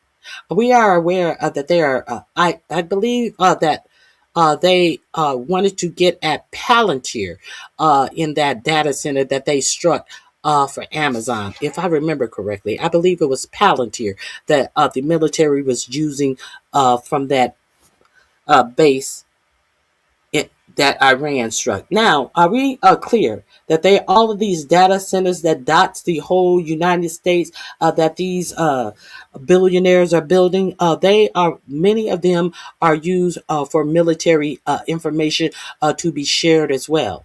So there is a someone in Congress who is asking for a bill to be written that the military can no longer use these databases that are all across the USA because it puts the U.S. citizens in danger. Because if the military is using data from these data centers, then that data center can very well be a target. And we know that Virginia is the home of the data center. They say there are so many data centers in Virginia that it is frightening. So that was a side story. Let me get back to this. 90% growth. Okay. All. Let me see. Uh, let me see. Much of the data center build out is powered by Gulf finances, while U.S. Companies are also building out heavily in the Gulf. All of this is now uncertain. The story is not just deals specifically, but if you look at all the AI data center and all the growth that is coming in the next few years, where most of that capital coming from? He said a lot of it is coming from the Gulf, and the Gulf, not politically, but even just from a financial perspective, cannot commit that what's the wait a minute cannot commit that what's the knock-on effect of those companies and the U.S. economy. I don't think anyone has done the math, but there is something there absolutely. Hyperscalers, referring to major companies like OpenAI, are fine. Those guys are huge. They can afford it. But what about the next level? He said, referring to a sweeping class of companies that could go under without Gulf support. A second source with close relationships to key Gulf leaders said that Gulf countries are looking closely at all of the deals that they have struck, giving the new financial realities at play, giving that there are new risks at play. In early March, the Financial Times reported that Saudi Arabia, Qatar, and the U.A.E. and Kuwait were collectively reviewing investments with an eye towards canceling some, citing a Gulf official. A number of Gulf countries have begun an internal review to determine whether force I think that is maneuvers. Whether force. I think that's major clauses can be invoked in current contracts, while also reviewing current and future investment commitments in order to alleviate some of the anticipated economic strain from the current war. The official told the Financial Times, especially if the war and related expenses continue at the same pace. The war and related expenses have not merely continued, but accelerated. The industry source said that divestment would likely happen quietly, but it was an inevitability. Just mathematically, it will have to happen, he said. I don't think it will be obvious. I don't think it will be a message that way, but I think it will just happen. And then as things build up again, then people are going to wonder if it's the same people that are involved now or later. You're going to question, are they going to do the same thing again? Are they going to think about diversifying? That's the question. Gulf investors, he says, just won't be able to do the scale they were committed to. Paramount is run by David Ellison, son of Oracle founder Larry Ellison. You know, the same people, the same Oracle company that laid off 30,000 workers at 6 a.m. via email saying today is officially your last day with Oracle because we are investing more of our money in AI. You know, those Ellisons. You know, the Ellisons that had that own the company that wanted to fire Jimmy Kimmel based on Brandon Carr, the head of the FCC, because Brendan Carr was the one who had to approve this merger. You know, those Ellisons, you know, those Ellisons that are now on CBS, and 60 Minutes is fucked because of it, because they want a right wing on 60 Minutes, and these are the Ellisons. The Ellisons that owned TikTok. I don't know how many of you guys are on TikTok and have seen how many accounts that have been banned on TikTok since the Ellisons have taken over TikTok. These are the Ellisons. You know, the Ellisons that Pete Kegbreath, when asked a question that he didn't like, and he immediately didn't answer the question, but asked the reporter, who was she with? You know, he pulled the Donald Trump. Who are you with? How dare you ask me this question? What media are you with? And she said CNN. And what did Kegbreath said? Oh, of course, CNN. I can't wait until David Ellison owns CNN. When he got a straight up question that the Secretary of Defense should be asked and should be able to answer. But instead, he quipped, I can't wait until David Ellison owns CNN. Okay, that's why it is a horrible thing for all of these large corporations to swallow up a small corporation, including your local news. St. Clair and that other this other agency, they put out a script. They own a local news station all throughout the country, and they put out scripts for what every local news channel in every region, all of the ones that they own, they have a script of things that they must say, the stories that they must cover, and what they must say when they're covering these stories. So, do you think that your for-profit news is giving you all the information?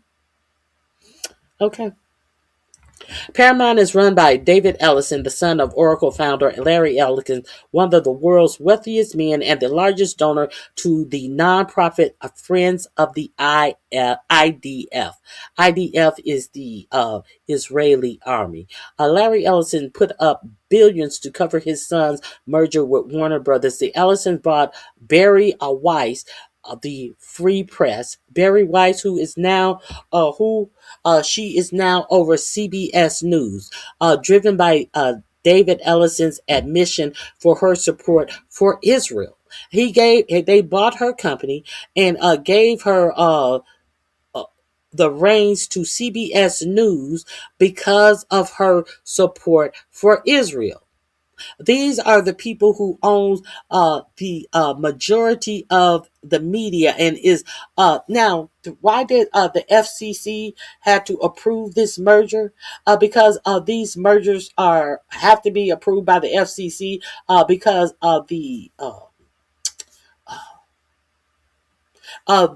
clause that no corporation should be able to expand to a majority.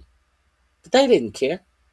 As long as they are singing the song and dropping the dollars in the right hands, pockets, accounts, they don't care if all of media is bought up and you are hearing something from a Israeli sympathizer.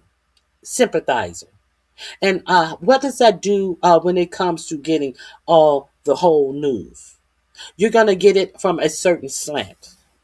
The reason they didn't play the Seacott story, where they did an investigation to the people who were hauled off to Seacott, is that Barry Weiss said, well, wait a minute. It had been approved by lawyers ready to go 15 or 30 minutes before the show was to air. Barry Weiss came in and said, wait a minute, we need a viewpoint from the right. We need someone like Stephen Miller to talk about it. We need someone like Stephen Miller to talk about a show that Stephen Miller is has no impact on, other than he was the one who started these atrocious numbers that must be kept up, and they still have not deported more people than Joe Biden or Barack Hussein Obama. They are still failing to deport the number of people that were deported by President Obama and President Biden, with all of this pomp and circumstance and all of these shit shows all across the country, all of these keystone face covered, no identifying murderous ICE agents out here on our streets. And you mean to tell me they are still losing? This administration is a loser's administration. We are not winning in this war. We have not won with these ICE agents and their mass deportations. And who is over the Department of Justice now? A loser. Todd Blanche. Todd Blanche was Donald Trump's personal attorney in the cases that he lost about Stormy Daniels, and he is the lawyer who represented Trump, that he was convicted and found guilty on 34 felony charges. And what does he get?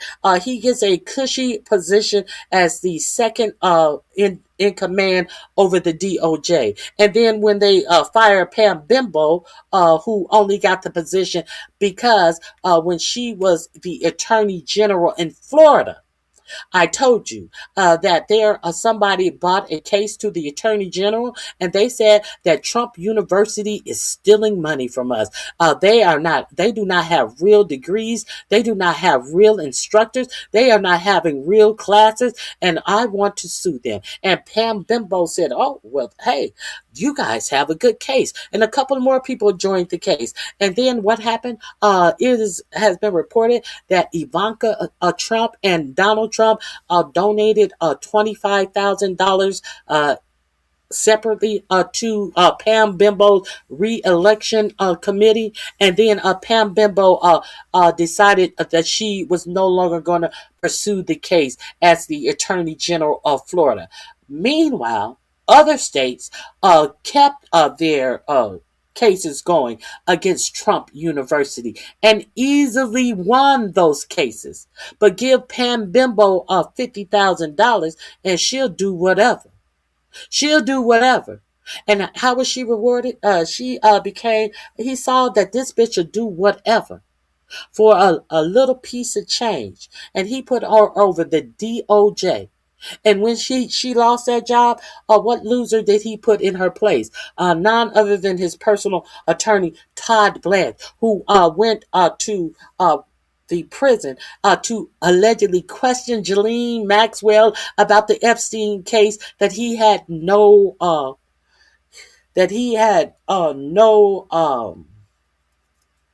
actual knowledge of, because he was not in the DOJ when Ghislaine Maxwell case was filed. You notice how he can't answer anything about the Ghislaine Maxwell case because I don't have that information. I'll have to get back with you on that information. He don't know nothing about the case. Well, what if you don't know nothing about the case? Why are you the one to go and question the person who is convicted of the crime? Why are you the person who is going to question her? How are you going to discern if what she's telling you is a lie, because you are not up on the case? Why wouldn't you get the prosecutor who worked for the DOJ to go question Ghislaine Maxwell if there are some things you want to know? Because surely the woman who prosecuted her to conviction would know if Ghislaine Maxwell is throwing a bunch of lies at her. Why they didn't get a Marine Comey, James Comey, the former head of the FBI, James Comey? Why didn't they get his daughter, Marine Comey, to question Ghislaine Maxwell, the woman who prosecuted her, because they fired her for no reason? Losers. Losers. Now Todd Blanche is over the Department of Justice. Make any of this make sense? I don't know how I got all over here, but I'm just telling you. This is what we are looking at. Okay. Ultimately, if QIA's preference in the end is to exit the deal, the fund will stay in unless Saudi also departs. It is not a Qatar decision. It is not a Saudi U.A.E. decision. It is a Saudi decision because all three countries have to commit for the deal to make sense. Unless you can find other investors from Asia, the industry source said Chinese wealth fund Tencent had previously been involved but dropped out so that the transaction would not have to undergo U.S. federal scrutiny on national security grounds. The most likely outcome of the meeting, the industry insider said, will be that the fund to continue a wait-and-see approach, knowing the political and economic situations are rapidly evolving or rapidly disintegrating is what they mean.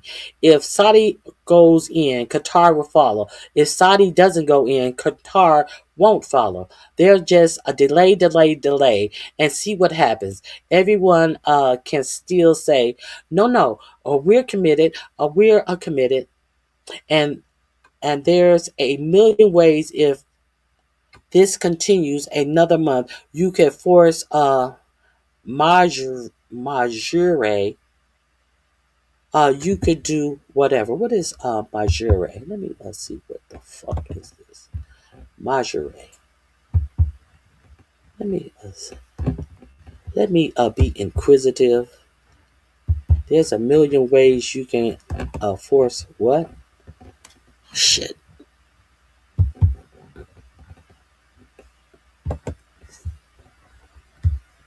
There's a million ways you can force.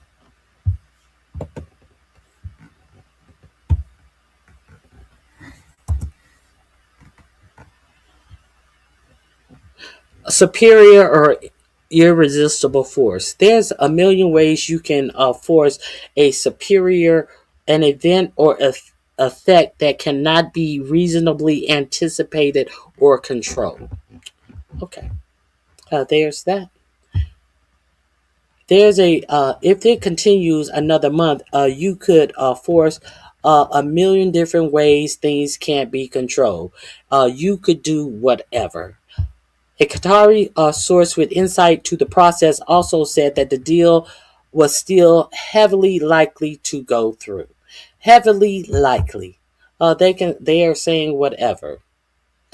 Trump's decision to humiliate MBS publicly has thrown a wrench into the relationship with Saudi Arabia.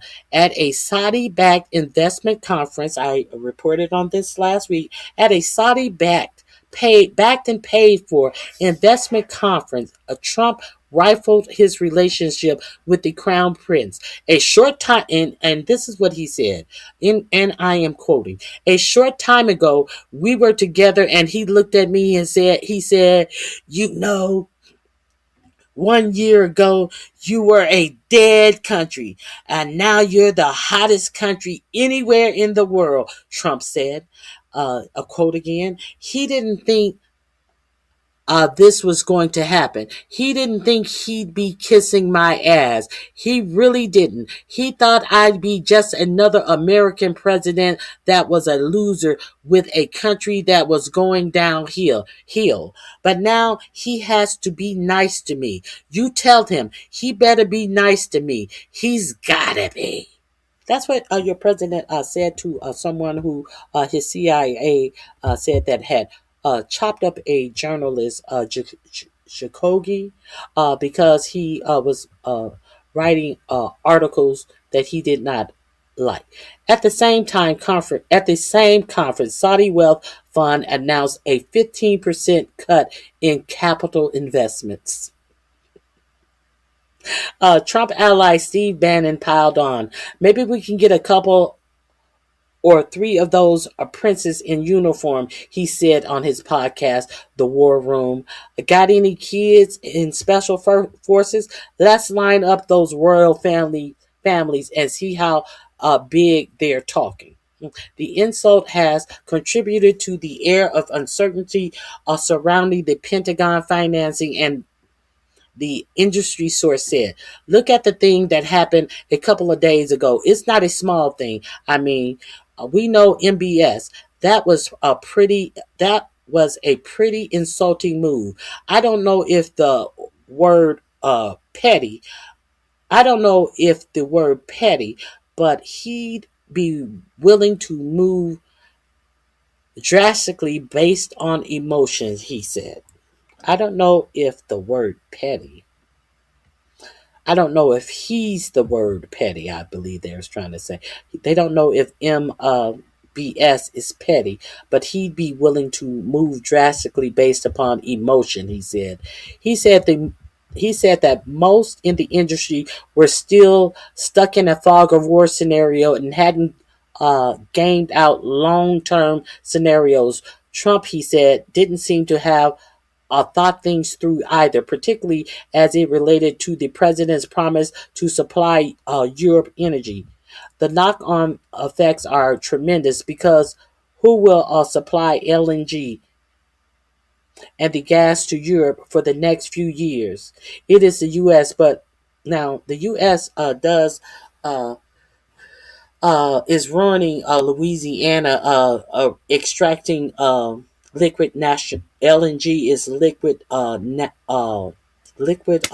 natural gas, and they are destroying the coast of Louisiana. They are destroying the oyster, the shrimping, all of that in Louisiana, because of the amount of liquid natural gases that they are pulling out in Louisiana.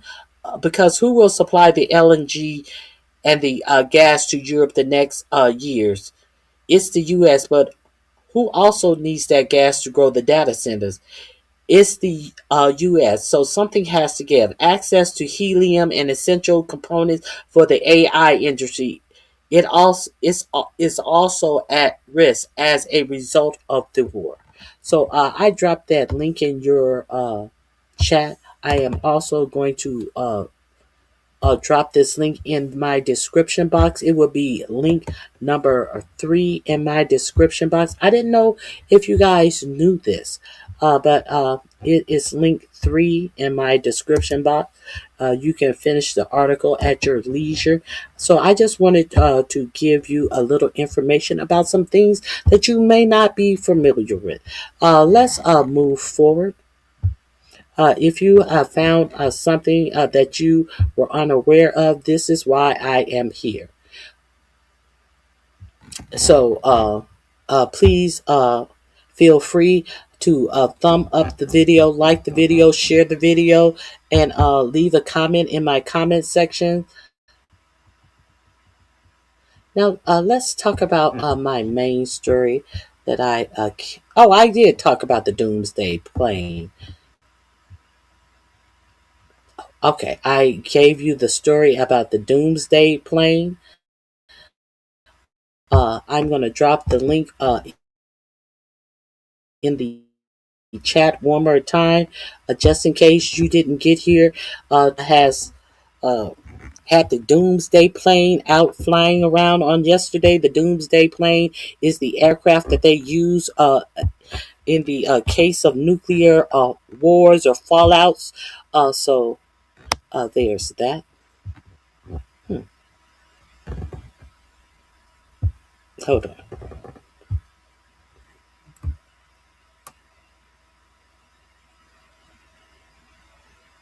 Hold on one second. For some reason, I know that link isn't this long. My God. My God, today. Don't tell me the link is that long.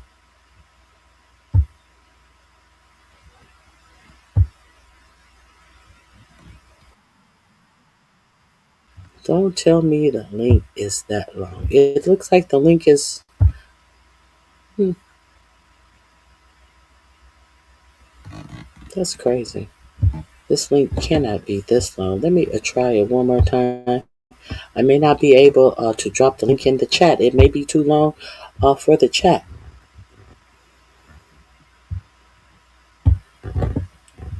But it is in the description. It's too long for the chat.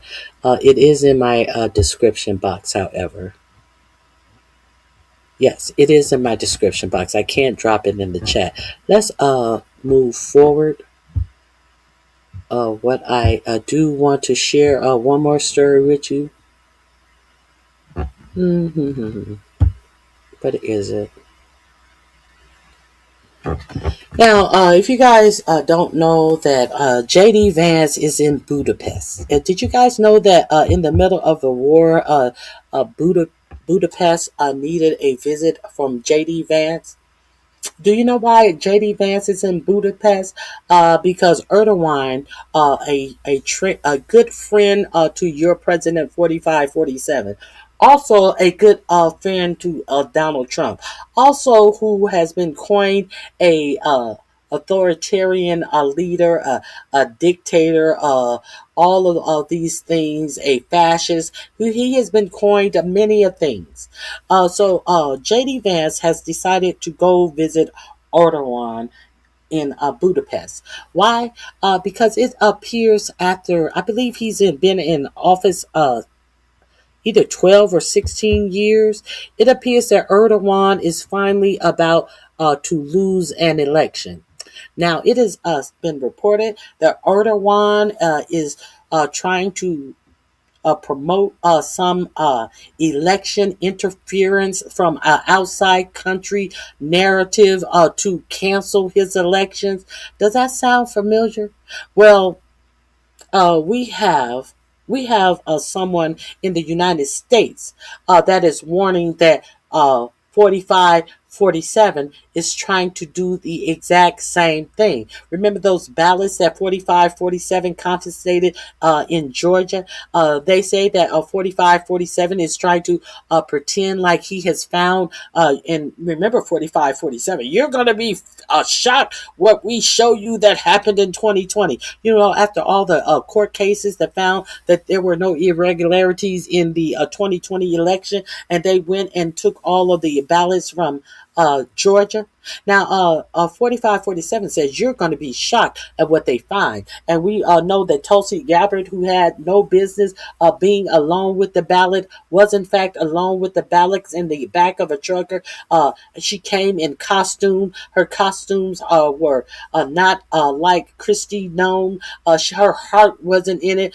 You could tell it was her with a baseball cap on, hiding on the side of a building, then climbing into the back of a big rig trucker alone in the truck with the ballots. And your president said you are going to be shocked what is found in these ballots.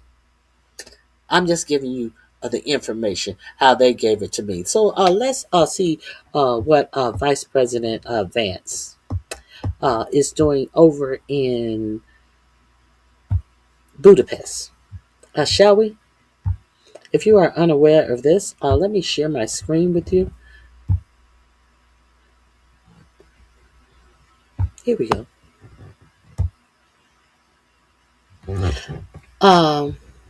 Here we go. MAGA's global model faces existential test in Hungary. What is the global model? The global model is pretending that there is election interference. That's the Trump's global model.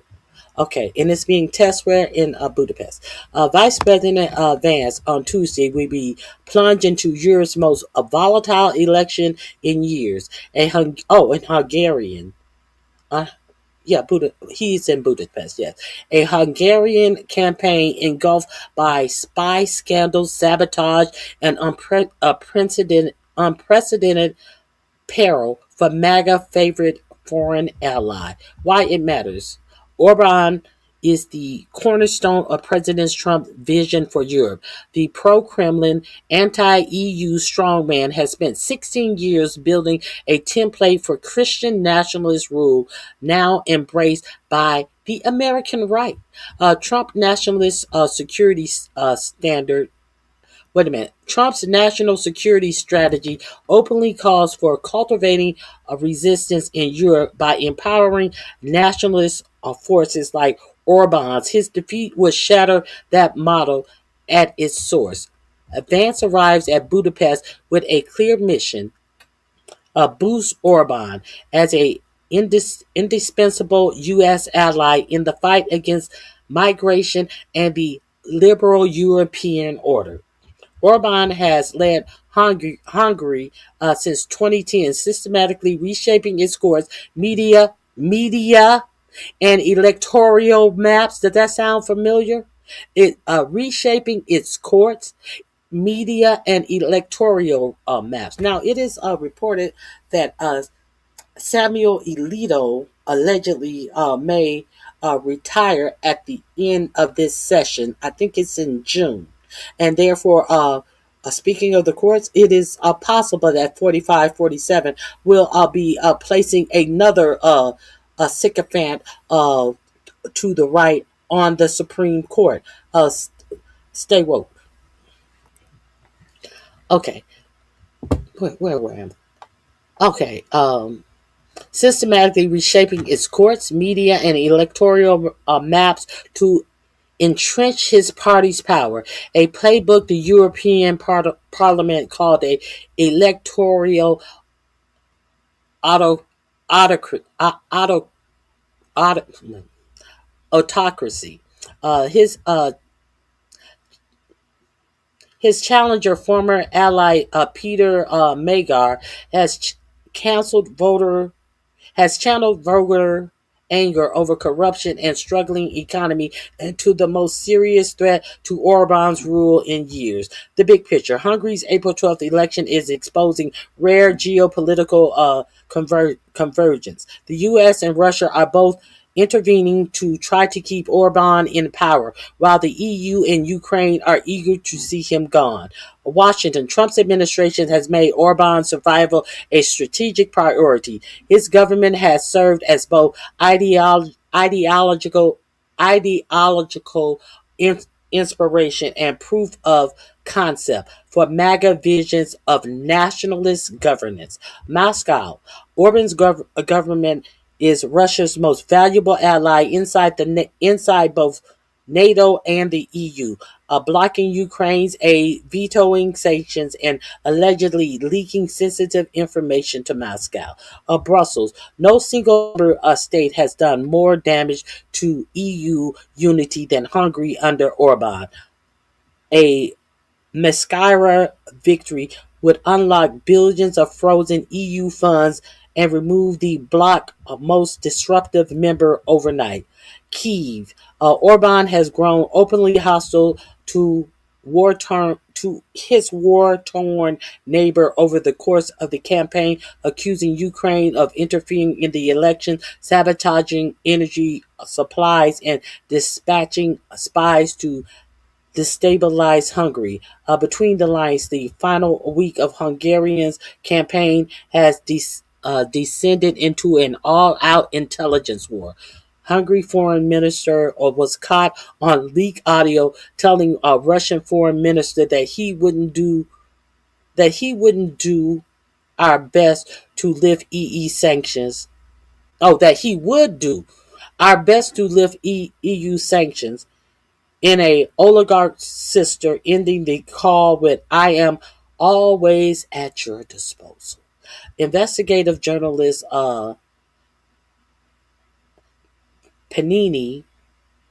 Pani, who exposed Russian military intelligence operatives working inside Hungary, now faces criminal espionage charges filed by the Orban government. On Sunday, explosives were found near a gas pipeline supplying Hungary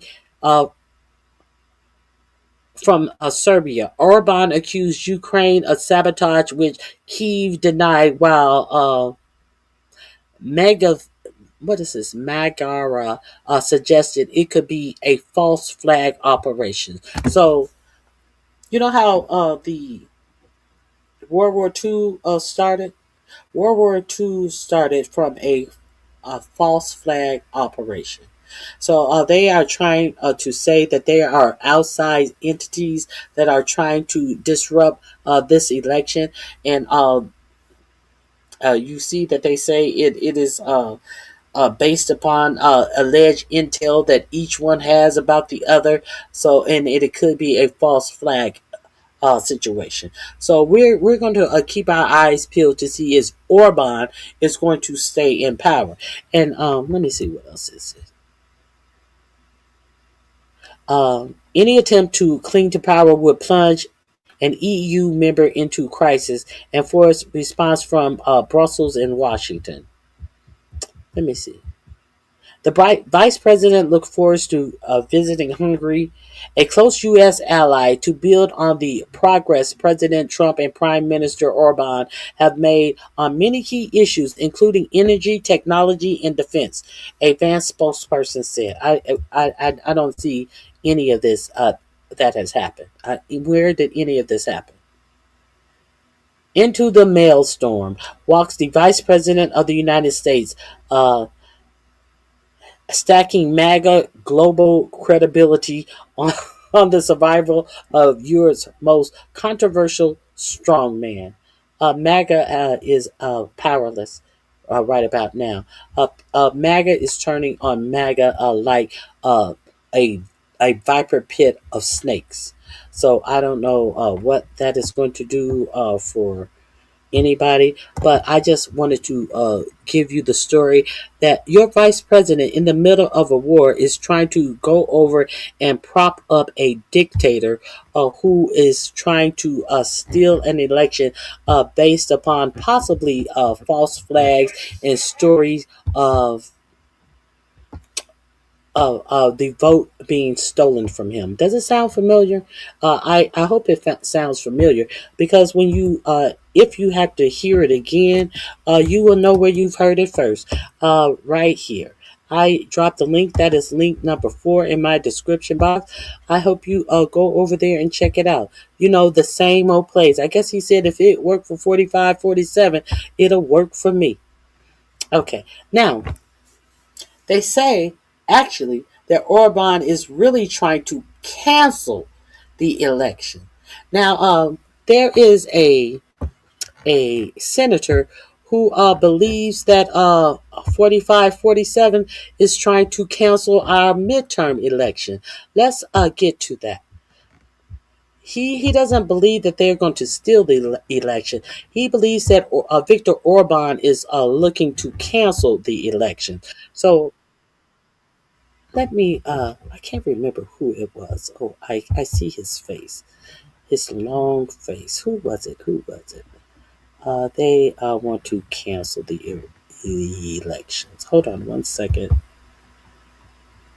Who is it?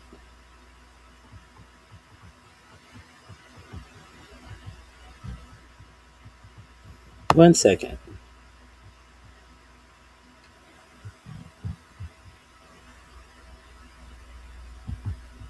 Hold on. I have it.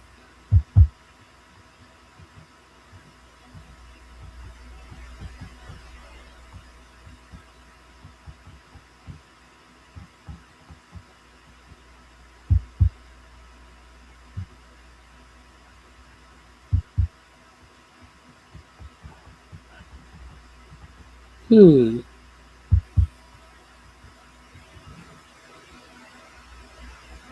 While I look for this, let me back up the story about the data centers.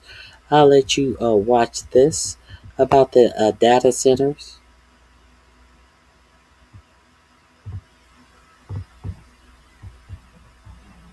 Let me see. Oh, here it is, right here. A reporter exposes Trump's scheme to override the midterm.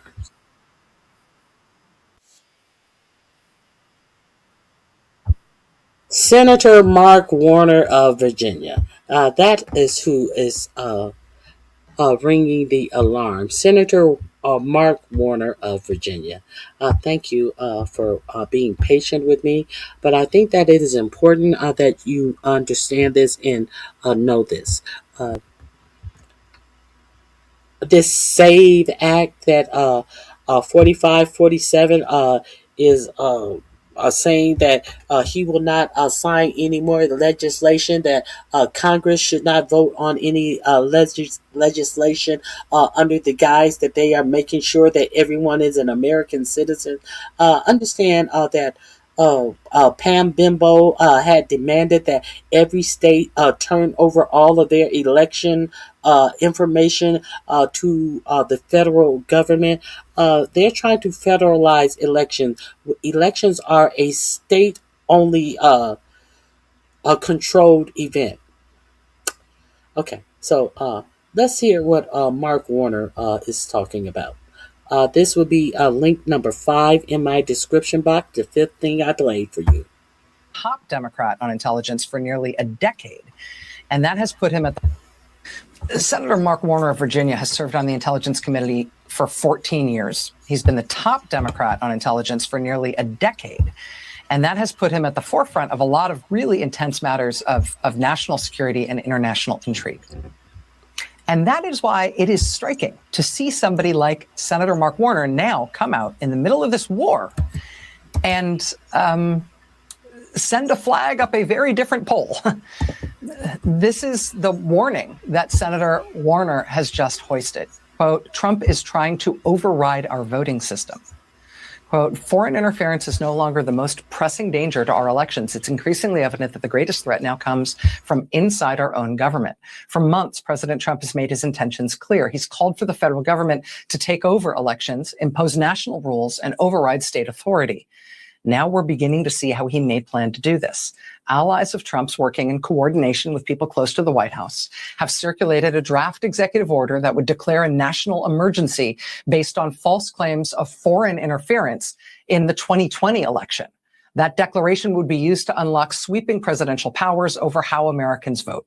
The proposal would allow the federal government to bar widely used voting methods, including mail. It would force Americans to re-register to vote on short notice. It would require proof of citizenship. It would insert federal agencies into the voter verification process in novel ways. It would attempt to override the constitutional role of states in administering elections. Senator Warner says, quote, there is no legitimate basis for such an emergency. That is not the point. The point is that the Trump administration could manufacture an impression of an emergency, creating a pretext for intervention. Joining us now is Senator Mark Warner, the top Democrat on the Senate Intelligence Committee. Senator, I'm really pleased to have you with us tonight. Thank you very much for making the time. Thank you, Rachel. I'm struck by, as I said, you sort of hoisting this warning right now in the middle of so many overlapping crises that we are having, including the multiple crises surrounding this war in Iran. What is the sense of urgency that you have about raising this alarm right now? Well, first of all, Rachel, I wish I could rebut what you said about the cybersecurity threats, the war, or the detention centers, but you are right on all of those.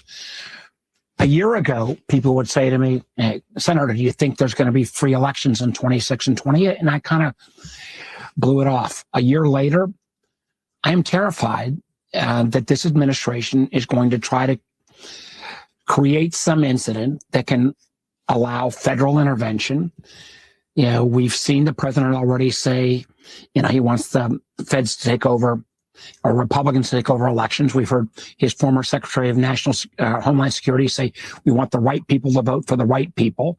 We have seen, you know, this executive order that came out the day, put out this warning saying he wanted all the states to turn over their voter files to his DHS secret formula that would screen who could be an appropriate voter. Totally absurd. Christy Nome said that we want to make sure the right people vote for the right people.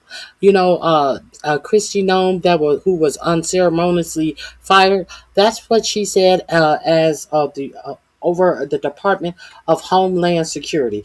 We want to make sure the right people vote for the right people. That's what he's speaking of. But I am terrified because these policies are so unpopular that this crowd may try to do anything, including intervening in our election with federal forces, troops at the ballot, or disinformation that could actually be catastrophic. Because if we get off the notion of a free and fair election, I don't know how we ever return to that. One of the reasons I wanted to talk to you about this is because of your intimate knowledge about the oversight of intelligence matters. And it really does seem like there's a prospect here, particularly with what Tulsi Gabbard has been doing and the other ways they've been talking about intelligence matters in relation to the election. It does seem possible that they're going to cite some form of bogus intelligence about some sort of threat, about some sort of pretextual emergency that allows them to take over elections in some extraordinary way. If they misuse intelligence, if they make up some phony, bogus intelligence threat or deliberately misconstrue some piece of intelligence to make that kind of a claim, does the structure of oversight in the intelligence community allow for anybody who knows that it's bogus to actually blow the whistle, to actually say, hey, we know this isn't right? I would hope so. And I believe at the outset, Tulsi Gabbard, who has no role in domestic activities, was down in Fulton County, Georgia, when they seized those ballots. Tulsi Gabbard, who was supposed to be looking at foreign interference, seized voting machines in Puerto Rico illegally, I believe. For the first time in 10 years, this administration has not acknowledged any foreign influence threat, even though they're out there. So the idea they would pick some threat, real or conceived, to use as an excuse, I think we have to be very conscious of. So I've been trying to meet with former military leaders, intelligence leaders, law enforcement, just to say, if you see something that comes out that's a crock, speak up and rebut. And the press, frankly, needs to do it as well. This is about the press is feckless. We have a feckless American press. I wanted to share that with you guys. Let me see if there's anything else. Let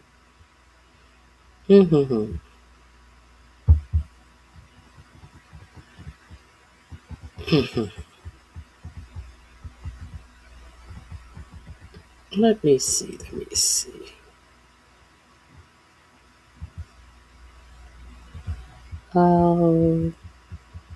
White man only. General Honore slams Hexa for blocking. Here it is. Iran strike reveals what AI data centers in the U.S. are. You are allowed to ask the question. I mean, maybe it's the training for the next generation of consumer AI. This is what I was telling you about the AI. If the military is using AI as a portal, these AI centers are able to be hit. Tom Hartman program. I'm going to drop the link. This will be link number 6 because I am not going to play the whole video. I just want to give you the information. Do with it as you choose. Training the system that just helps select targets in Iran. You are allowed to ask the question. I mean, maybe it's the training for the next generation of consumer AI, or maybe it's training the system that just helps select targets in Iran. The point is, you don't know, and nobody is legally required to tell you. This is interesting. On March 1st, was that 9 days ago, roughly, Iranian drones hit 3 Amazon data centers, 2 in the UAE and 1 in Bahrain, if these reports are accurate. These are not military bases. They are not associated with military bases. These are, big kind of office building type structures, they're data centers. They're full of servers. And when they were struck, financial systems all across the Gulf suddenly went dark, as did many other services around the world. In fact, some of the AI services were interrupted. And some Amazon services were apparently interrupted. And Amazon Web Services, which is one of the largest providers of internet, what would you call it, tools, capability in the world, Amazon Web Services told their customers to migrate their data to other parts of the world. Now, how convenient is it that banks have gone or went offline? How many times recently have different bank institutions been totally thrown offline? Now, we know that BlackRock is preventing on people to get only 5% of their earnings out. They are putting a lock on anything above 5%. Is that just for you regular smuggler folks? Are they doing this for these millionaires and billionaires as well? They always say these banks are trying to prevent a run on the banks and all of this type of stuff. You better get in control of yourselves. You better get in control of yourselves.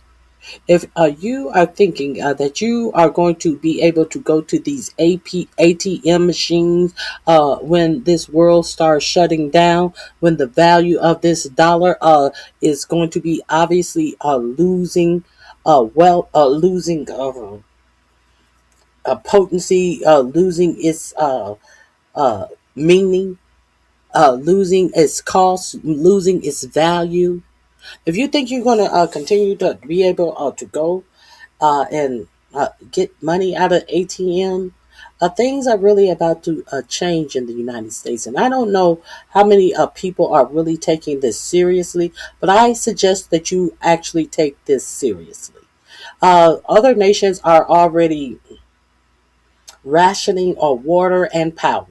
What are you rationing? Are you rationing any water? Are you saving any water? Oh, are you? Do you know even the proper containers that you must have to save water in? Are you using plastic to save things that food grade substances are not supposed to go in? Are you saving water in clear containers where your water would be able to be contaminated? If your water is contaminated, do you have any thing that could sanitize your water? Huh? What are you doing? What are you doing? Are you getting things? Do you know how much the average person needs? About eight gallons of water a day. You know how much water an average person needs a day? Do you know any of these things? And are you preparing for any of these things? Are you just running around being silly and stupid? And ordering Uber Eats and ordering from Amazon, waiting on Amazon packages. Are you doing any of these things? Well, other countries are. Other countries are. But your for-profit media has not alerted you to do any of these things. But the wealthy have already done these things. The wealthy are not worried about it. The wealthy have places to store their wine at the right temperature, to store their artwork at the right temperature, to actually grow plants in their bunkers. What are you prepared for? You prepared to die? Are you prepared for that? Are you prepared to fight? Are you prepared for that? Or are you prepared to be? Are you just unprepared? And are you just going to be a piece of victim meat out here? Now, there are reports. Where was it? There are reports over in, I believe it's Pakistan, that there are already a lot of uncivilized things happening. Civilization is kind of breaking down. People are not living by the norms. People are kind of being combative about gas. About gas. People are breaking the norms and stuff. Now, can you imagine that many people have no idea that there is about to be a food shortage. No matter what happens tonight, there is about to be a food shortage. What have you prepared for in this food shortage? What are you doing? Are you sending your money to Cash App YouTubers? Is that what you're doing with your money? What is the YouTuber giving you to help you sustain you and how you live your life? Huh? What are these YouTubers doing to help you live your life and sustain some type of living condition for yourselves? Hmm? What are you doing? Okay, let's continue. It turns out that the reason why Iran targeted Amazon in Bahrain and the U.A.E. was because their servers were providing the U.S. military with AI capability. Now, this is where it gets really interesting. A single ChatGPT query, if you go into ChatGPT and you say, what's the best restaurant in Portland where I can find, vegan food? In a couple of seconds, you'll get an answer. And that typical ChatGPT query takes about 0.3 watt hours of energy. That's 0.3 of a watt. Not even 1 watt. Right? The old incandescent light bulbs, they were 60 watts. So you could do, 180, about 200 queries and use the same amount of electricity as one light bulb. So it's not a lot of power. People are like, I published a piece over on Daily Kos this morning, and there's a picture that Louise did using an AI product. And some wag comes on and goes, you shouldn't have Louise make these pictures with AI. It uses so much resources. Well, it turns out most of the resources that are being used by AI are for our military. I mean, this is pretty amazing. This is the Dre dossier over on Substack asking, so why is Amazon building a campus in Indiana that will consume 2.5 gigawatts of electricity, roughly equivalent to powering half the homes in the entire state? Why is Meta planning a facility in Louisiana drawing 5 gigawatts? That's 5 billion watts. That mega plant in Louisiana, the port in Louisiana, and this is what they are spending their money on in Louisiana. The plant is supposed to be the same size as Manhattan altogether in Louisiana, where people can't even afford to pay their power bill, and their power bills are expected to increase because this billionaire company that is building a plant the size of the island of Manhattan, but they are not able to help living beings that live there. Let that sink in. Let's continue. When a ChatGPT query is 0.3 of a watt, right? Why are they doing this in New York City? Why is OpenAI's Stargate facility in Abilene, Texas, already running at 200 megawatts and scaling toward 1.2 gigawatts? And then Dre Dossier writes, this only makes sense when you understand who the actual customer is. The military AI market is growing from $9.2 billion in 2023 to nearly $39 billion by 2028, a 33% annual growth rate. The Pentagon just awarded a $9 billion contract in 2020 to AWS, Google, Microsoft, and Oracle. And the Pentagon has also announced plans to build AI data centers on 4 military bases. Now, this is where it gets interesting. They write, when you see a gigawatt data center going up in rural America and the company won't tell your mayor what it's for, you are allowed to ask the question. I mean, maybe it's the training for the next generation of consumer AI, or maybe it's training the system that just helps select targets in Iran. The point is you don't know, and nobody is legally required to tell you. Now, here's where it gets totally wild. The Geneva Conventions, they were ratified in 1949, updated in 1977. And the additional protocols from 1977 include one called Article 52, parenthesis 2. This is of additional protocol number 1. And it notes that once a civilian object becomes a lawful military target, a civilian object becomes a lawful military target the moment it makes a, quote, effective contribution to military action.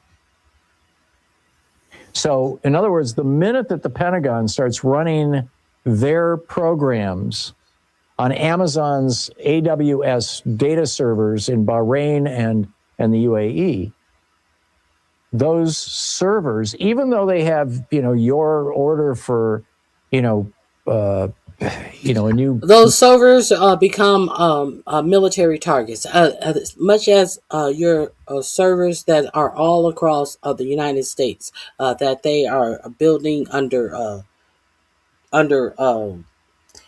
NDAs and all of that stuff, not doing planning meetings, doing it under the cover of darkness, planning boards, not giving the citizens a vote on these data centers in many states. So many people have caught on to this, but a lot of people don't know that if these data centers are using these if these data centers are using any military technology or doing anything for the military, they are actual military targets wherever they are. Now, we're waiting until 8 p.m. Eastern Standard Time. It is expected that either Israel or America is thinking or would likely strike Iran with a nuclear weapon because to bring them back to brimstone, it appears to bedrock or whatever he said is the only way he would be able to do this. He has tried everything. He has ranted and he has cried, and it just nothing is working. Now, Iran has given its final message on the Strait of Hormuz last night. Your president had his doomsday plane flying around that can, it's like a flying pentagon that can protect who's ever in the plane just in case there's a nuclear strike. We know that your president was choking out on the fact that Iran is not doing and following his demands. We also know that president is not negotiating with anyone. He's changing the days of hell on earth and praise be to Allah. It was supposed to have been on yesterday. Now it's supposed to be today. It was supposed to be 5 days ago. No, and it was supposed to be in 48 hours before it became 5 days ago, before it became 10 days ago, which was yesterday, but before it became today. So we know that Trump is not negotiating in effect with anyone. We understand that the only person who is hurting is Donald Trump because he is in a position where he has written a check his ass can't cash. You know that thing that they tell you to never write a check that your ass can't cash. So we may be surely the United States is going to be you know on the hook for all of this bullshit that this demented, in my opinion, president and this unqualified Pete Kegbreath has done. And you better pray that you don't die. You better pray that your family members don't die. You better pray that you understand that we are in a different time in this world. Things are about to change in this world. You have been warned about this many a times. If you don't pay attention to what the rich are doing to protect themselves, if you don't notice who build bunkers. Remember, people are hillbillies. All them old crazy hillbillies. Those are the people who are building bunkers. Now, Y'all ain't noticed that these billionaires are building bunkers, mansion bunkers? But y'all not paying attention. Okay, a whole civilization will die tonight, never to be brought back again. I don't want that to happen, but it probably will. However, now that we have complete and total regime change where different, smarter, and less radicalized minds prevail. But who is the radicalized mind when you have a the highest ranking military that is left in the army are telling our soldiers that you are doing God's will and preaching to them from the Bible about this mission being something godly and the will of God. When you had Pete Kegbreath sit up there and describe the saving of that a person who was shot down, describing the event as Jesus being dying on the cross and rising again. That's how he described the fact that they saved the downed pilot, who would not have been downed in the first place if we were not in this illegal war. So are we going to pretend like, yeah, it is great that he was found, but it's horrible that he was out there getting shot down in the first place, because nothing about this is legal. All of these are war crimes, that he got shot down in the midst of doing something that is against the law. This is a war that was not sanctioned by Congress, period, point blank. There's no other way to say it. There's no apologizing for any of this. Nobody wants military personnel to lose their lives behind following the orders of fools. Let's be real clear. Okay. Who's radicalized? Who's radicalized? Your president who said, open the fucking straits, you bastard. All hail to Allah. The blasphemy. Who are the radicals? Huh? Who are the radicals? Trying to hide behind Christianity as they do illegal and foul shit, taking the lives of innocent people and trying to make you believe that there's a reason, but they ain't came up with no reason for any of this shit that they are doing. Any reason that makes sense, they have not been able to come up with. And I am just so disgusted. I am just really disgusted with the rest of our government. Now, it's just not only 45, 47. It's all of the Congress people. It's all of the senators that are sitting by quiet. There should be uproar on the Senate and the congressional floors. There should be uproar right now behind this craziness. Okay, let me see. Let me make sure I ain't missing nothing going on today. Let me make sure there has been, there has been no breaking news today. Let me be sure.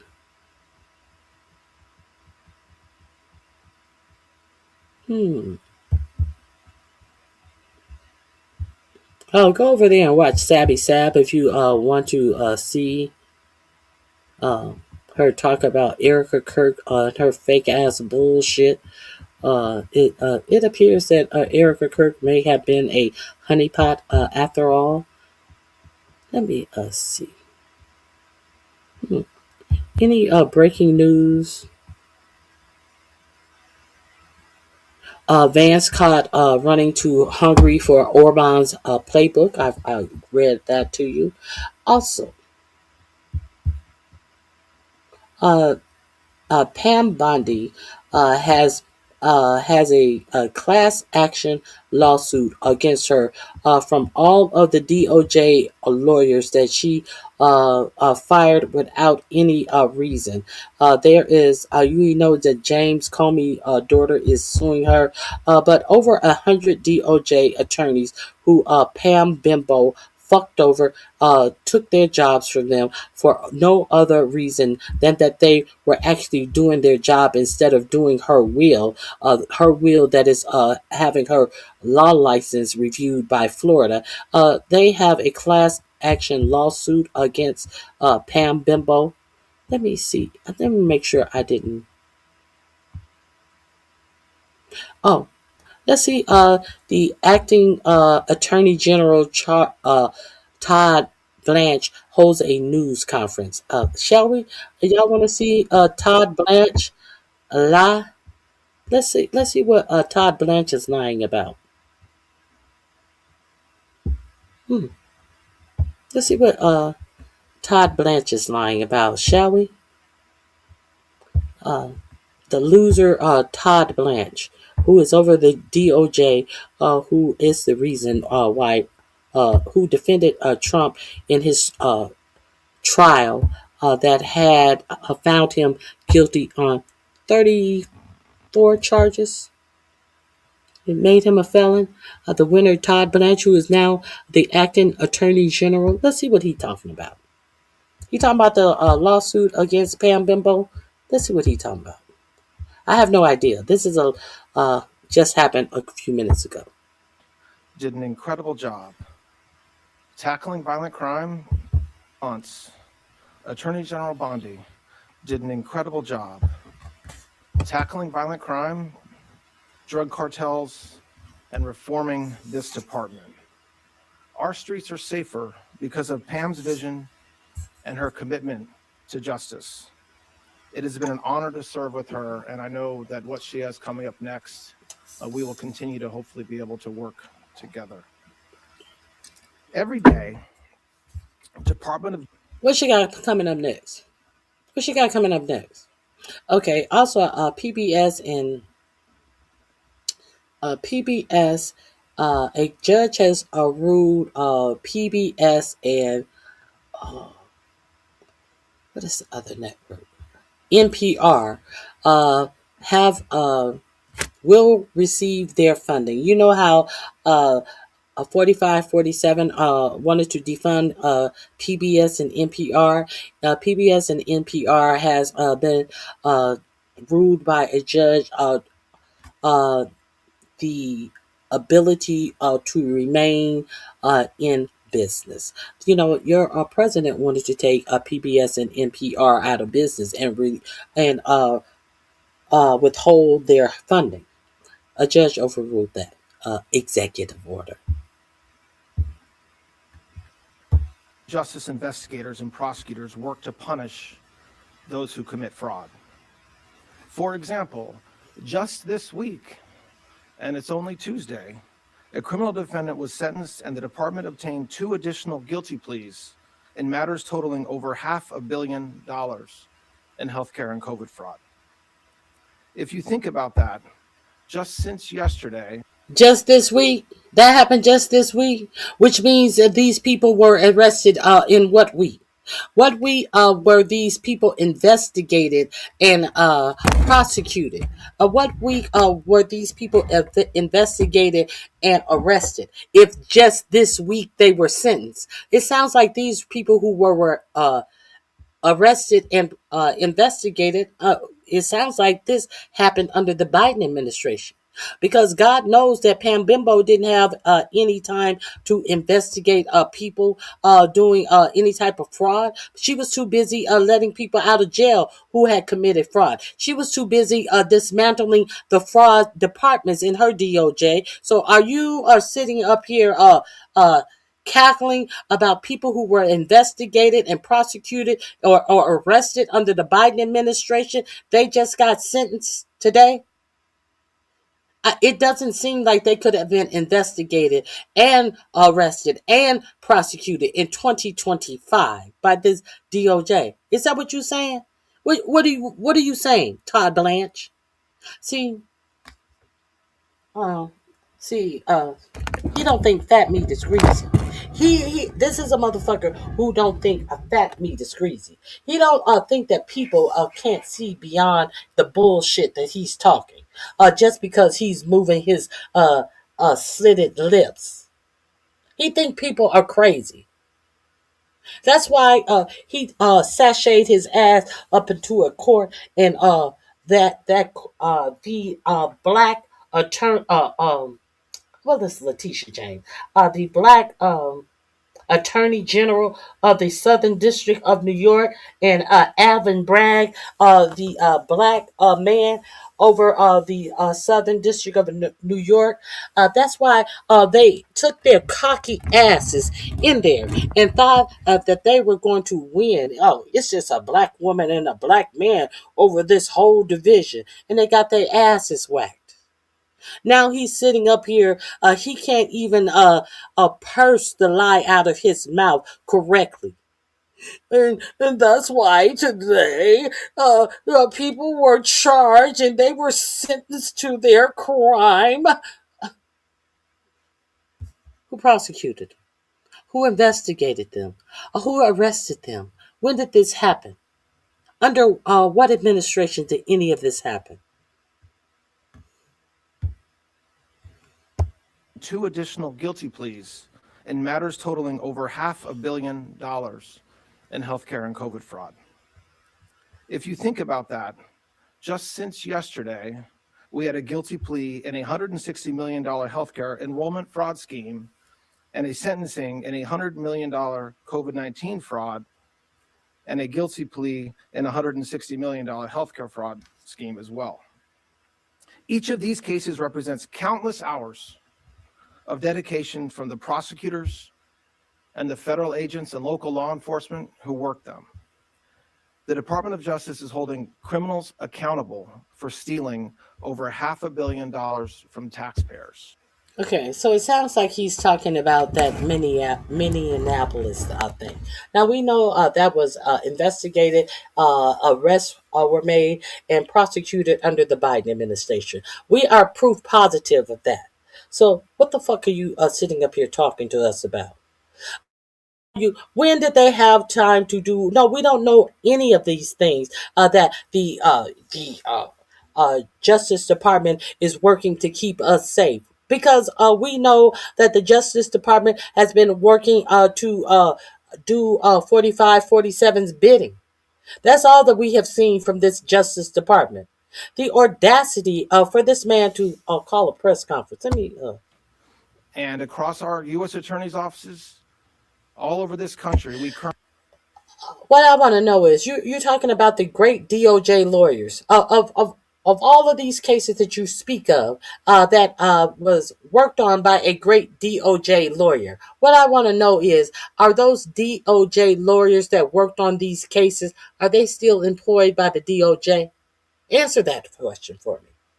Answer that question. Of all of these great DOJ lawyers that tracked down and investigated these cases, how many still work for the DOJ? Since you want to talk about those great lawyers, are any of those great lawyers that tracked down all of these criminals who committed crimes and stole all of this money, are any of those great DOJ attorneys a part of this class action lawsuit for being fired wrongly for no reason? Are any of them part of this class action lawsuit?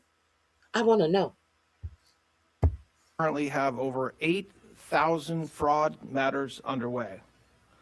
Unfortunately, as you've heard a lot about recently, because it's true, these cases represent a fraction of the fraud ripping off our country every day.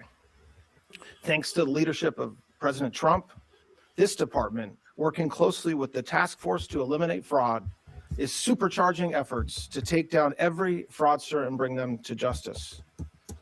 I want to thank the Vice President and Anti-Fraud Task Force Chair Andrew Ferguson for their focus on this issue and for empowering this department to go after criminals who steal from the government like never before.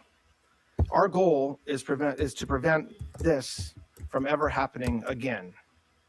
Because of this administration's leadership, fraudsters, scammers, tax cheats, or anyone who lies to get rich off the generosity of the American people should be on notice. Now, this isn't new for this department. We have a storied history of combating fraud and bringing criminal actors to justice. But the department has never adopted a comprehensive and coordinated approach to investigating and prosecuting fraud against taxpayer dollars and taxpayer funded programs.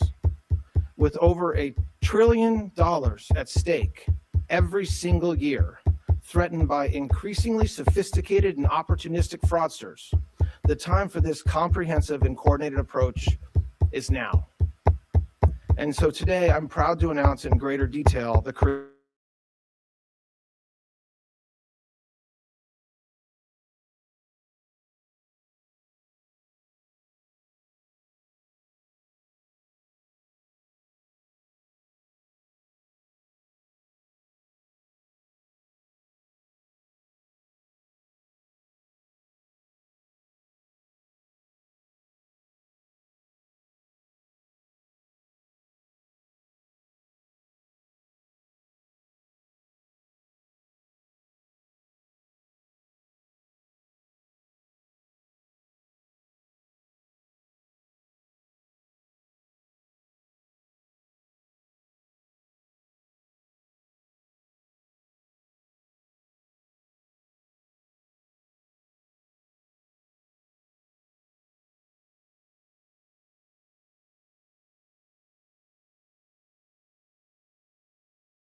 Oh my goodness.